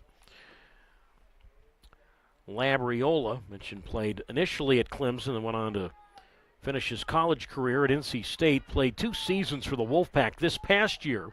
For the Wolfpack, 9 games, all out of the bullpen, was 1-0 with a ERA of 17.61. Now the pitch to Figueiredo is inside, ball 1. So 1 ball and no strikes. Alejandro followed the 2-run double by Gonzalez with an RBI single. Third baseman and McKay back of the bag, not far off the line, but he's playing really far back, almost on the lip of the outfield grass. First baseman and Tofflin plays diagonal to the bag, but off the line. Outfield deep straightaway, man the pitch, and that is taken for a strike on the outside corner.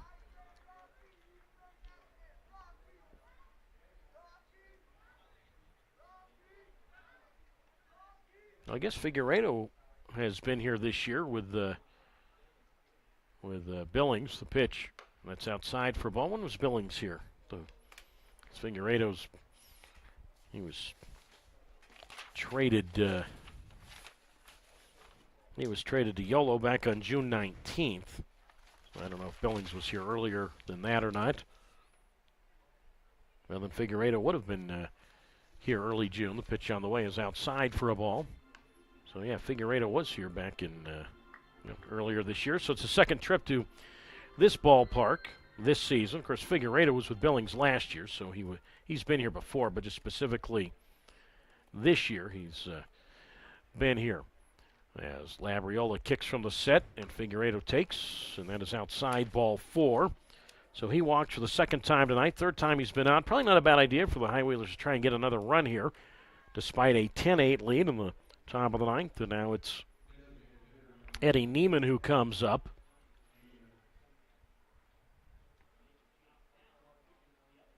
Now let's see here. Yeah, Figueiredo had 2 hits in the 6-game series here back in June. And not a series he'd like to remember. Figueiredo, I'm sorry, he had 2 doubles in that series. He had more than 2 hits. I was going to say, I didn't think he would be 2 for 27 in that series. No, let me correct that. So he had 4, 5, he had 6 hits. He was 6 for 27, so that's a little better. With a couple of doubles in that series. So as I said, including a 4 RBI game he had here on June 5th. So he had 6 RBIs and 6 hits in that series. Meanwhile, Figueiredo for the moment is going to be lifted from the game. And the pinch runner to first base will be Kirkland Banks.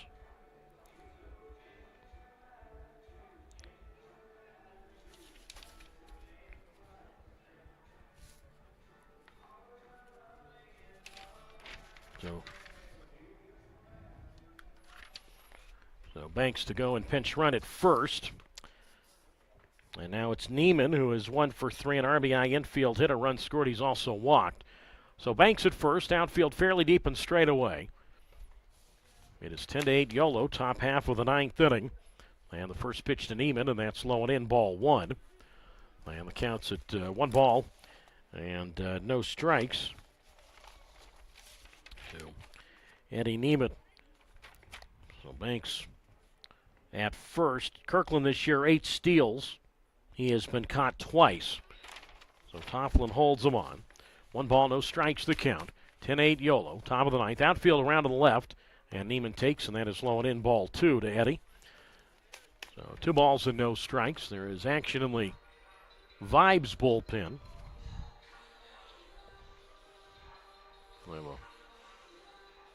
Left-hander getting loose. I'll have to go into the Vibes clubhouse. I must still see if it's the same clubhouse as the Sky Sox had. But it was always a nice clubhouse. Once this ballpark got redone, right around 2010, the Sky Sox clubhouse was much, much improved. It used to be on the concourse. The pitch on the way, and that's outside ball 3. And the count moves now to 3 balls and no strikes. When I first came here as far back as 2004, the visiting clubhouse and the umpire's room were pretty much the same room. Now, I don't know why it took probably 20-plus years to figure out that usually is not a good idea.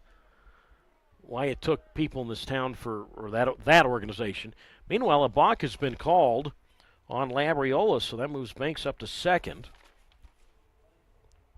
And now a base hit to the outfield could give the High Wheelers another run. Right now a 10-8 Yolo lead, top of the 9th inning. With Braden Blackford wetting on deck. Outfield around to the left, big hole in right center. And the pitch, and Neiman takes its way outside, a 4-pitch walk. So 2 walks back-to-back by Labriola here in the 9th inning. And now it's Braden Blackford who comes to the plate. Anyway, it took a while to realize that wasn't the best thing in the world. Meanwhile, Tanner Smith is going to pinch run at first. So a couple of pinch runners in the attic for Billy Horton to pull out. So Banks is at second base. Of course, he's been in for a little bit as the pinch runner. And now Tanner Smith to pinch run here in the top half of the 9th inning. So Banks at second, Smith at first, and now it's Blackford. And it looks like that is going to be all. But anyway, so they redid the umpire's room. They put that down the right field line, a nice, clean, new big umpire's room. Then they completely redid the Sky Sox clubhouse, also down the right field line, but certainly not part of the umpire's room. They added a stadium club. They added 5-tier outdoor party deck seating, and the visitors' clubhouse stayed the same. It's not a terribly attractive clubhouse, I have to say, but at least the umpires aren't, for the most part, sharing it with the visitors. We have a pitching change. We are in the top of the 9th inning, 2 on and 1 out. And Rocky Mountain will bring on another pitcher. It'll be Jackson O'Neill. We'll talk about him when we get back again with a score in the top of the 9th inning. 10-8. Yolo leading Rocky Mountain on YouTube Live.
Jackson O'Neill is the new Rocky Mountain pitcher. We're in the top of the 9th inning. It is Yolo 10 and Rocky Mountain 8.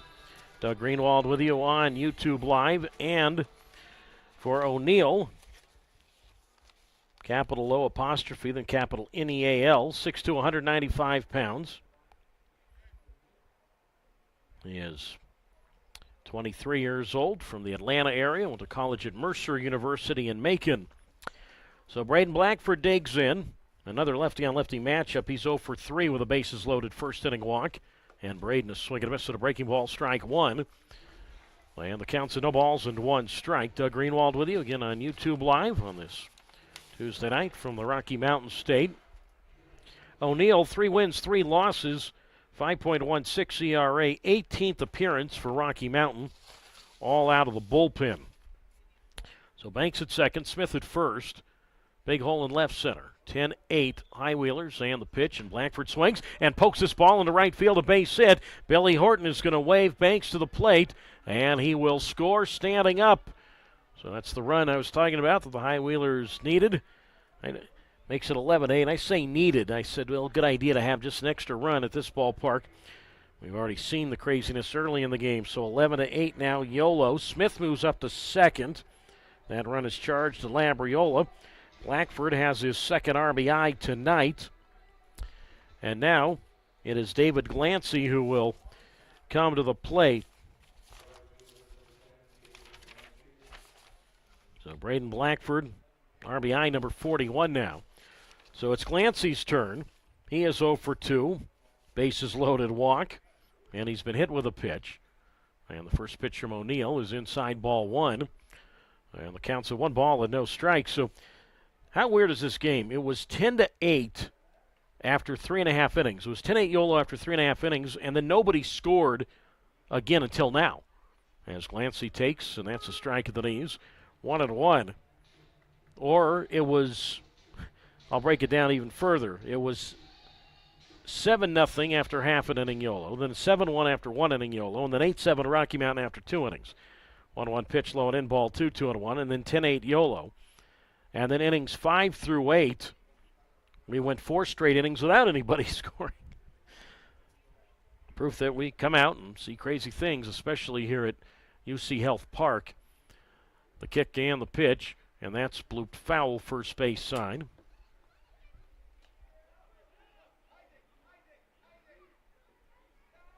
And the count's at 2-2. By the way, the capacity here is 8,500.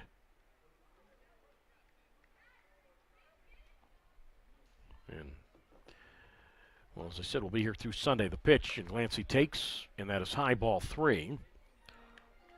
So the count moves now to 3 balls and 2 strikes.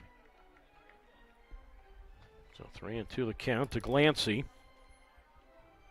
4 years of school at St. John's and then the graduate year at Notre Dame. The pitch with runners at first and second, high fastball. He swings and misses strike 3. And he is out. That's first strikeout for O'Neill. So 2 out. And now it's Edwin De La Cruz, who's had a productive night. He is 2 for 3, a 2-run first inning single. He drove in runs 5 and 6 in that inning. He's been hit with a pitch. It's also single. Outfield medium depth and straight away. Runners lead at first and second, and the pitch, and that's taken to the knees for a strike. No balls and 1 strike. I'm guessing Garland's going to come out and pitch the 9th. Doesn't appear that anybody's warming up. Normally we would see Ty Buckner in the 9th. Buckner didn't pitch at all in the games in Oakland over the weekend. De La Cruz tied up a knots, goes around. And that's strike 1. And the count's at 1 ball and 1 strike. The runner at second is Smith. Blackford is at first.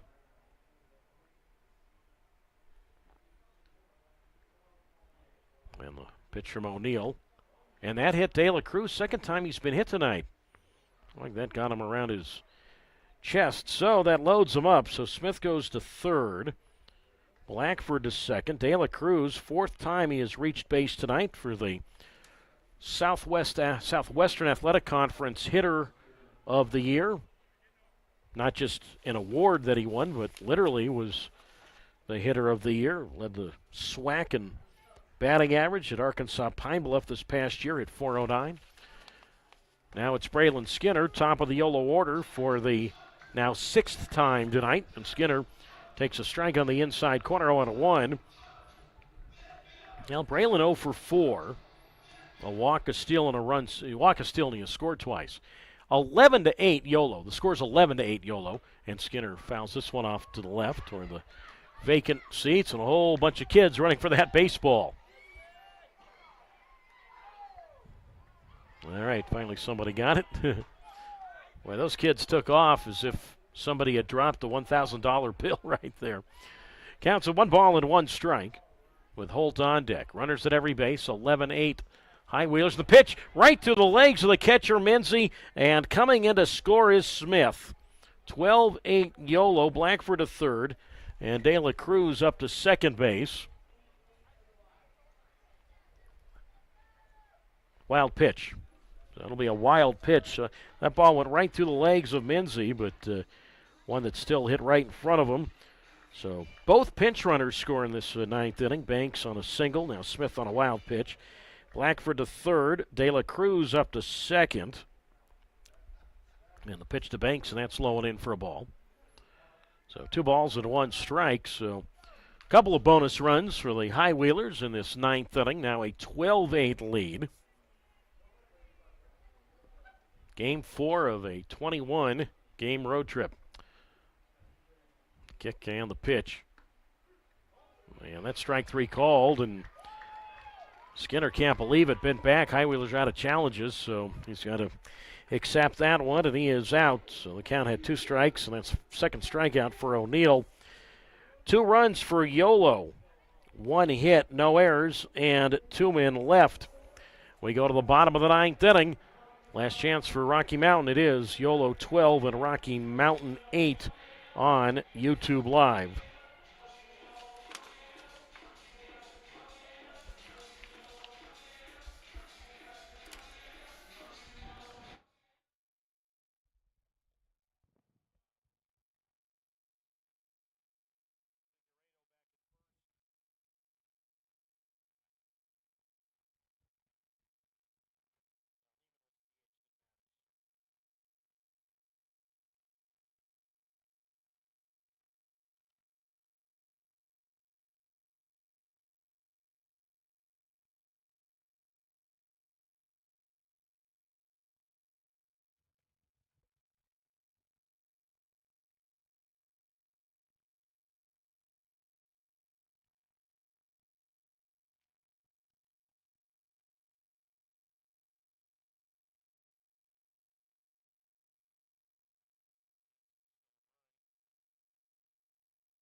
We go to the ninth inning, go to the bottom of the ninth inning. Last chance for Rocky Mountain.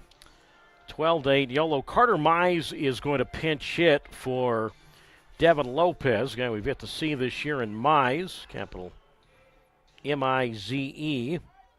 So Carter Mize to bat here in the bottom of the ninth inning. Left-handed batter, and he takes low ball 1-0. So it's Mize, Josh Day, and Rivas, 2, 3, and 4. And, you know, I mentioned those runs big in the top of the ninth inning. Meanwhile, Connor Langrell's still in there for Yolo. But anyway, the pitch to Mize, foul to the screen, strike 2-2. Because Yolo going to the ninth inning led 10-8. Then to make it 12-8, so even if the Vibes get the first 2 guys on in this inning, there's nothing Rivas can do to tie the game now as Mize swings and misses at a curve. The count's actually at 1 ball and 2 strikes to Connor Mize. Mize so far 10 for his first 25. 400 average early for Mize as he fouls this one at the plate. By the way, Alejandro Figueiredo comes back in after being lifted for a pinch runner, comes back into play first base for Yolo. As I said, Mize 10 for 25 with a homer and 8 runs batted in. Mize, who is normally an infielder, out of Darden Prairie, Missouri. I have no idea where that is. As he takes, and that is low. That's ball 2, 2-0. 2-2. He played for the Last played for the Joplin Outlaws. Have to look up whoever the Joplin Outlaws are. I don't think they're an MLB Partner League team. Outfield medium depth straight away. 12-8 Yolo. Langrell got a perfect eighth inning deals, and Mize takes outside ball 3.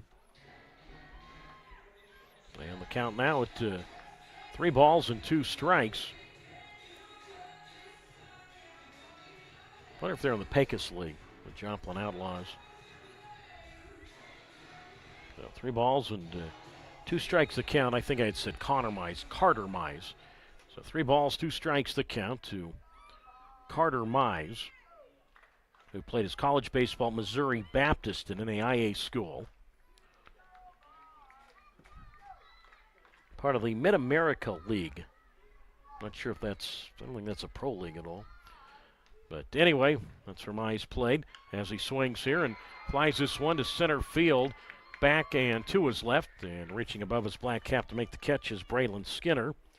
And Carter Mize is out. So 1 down here in the bottom half of the 9th inning.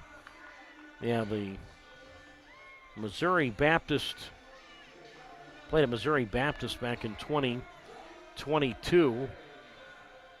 Mize 26 years old, so although the NAIA doesn't really have rules, you could play at age 36 in the NAIA ranks. So 1 down, and now it's Josh Day who digs in, and a 12-8 Yolo advantage. And Langrell trying for what would be his 4th save, and he pours in a strike on the outside corner. And the count's at no balls and 1 strike. Outfield around to the right, big hole in left center. And the pitch, big swing and a miss, strike 2. So no balls and 2 strikes. Count. Langrell, his last 4 games, has worked 4 2/3 shutout innings with 4 strikeouts. That's his last 4 games coming into tonight.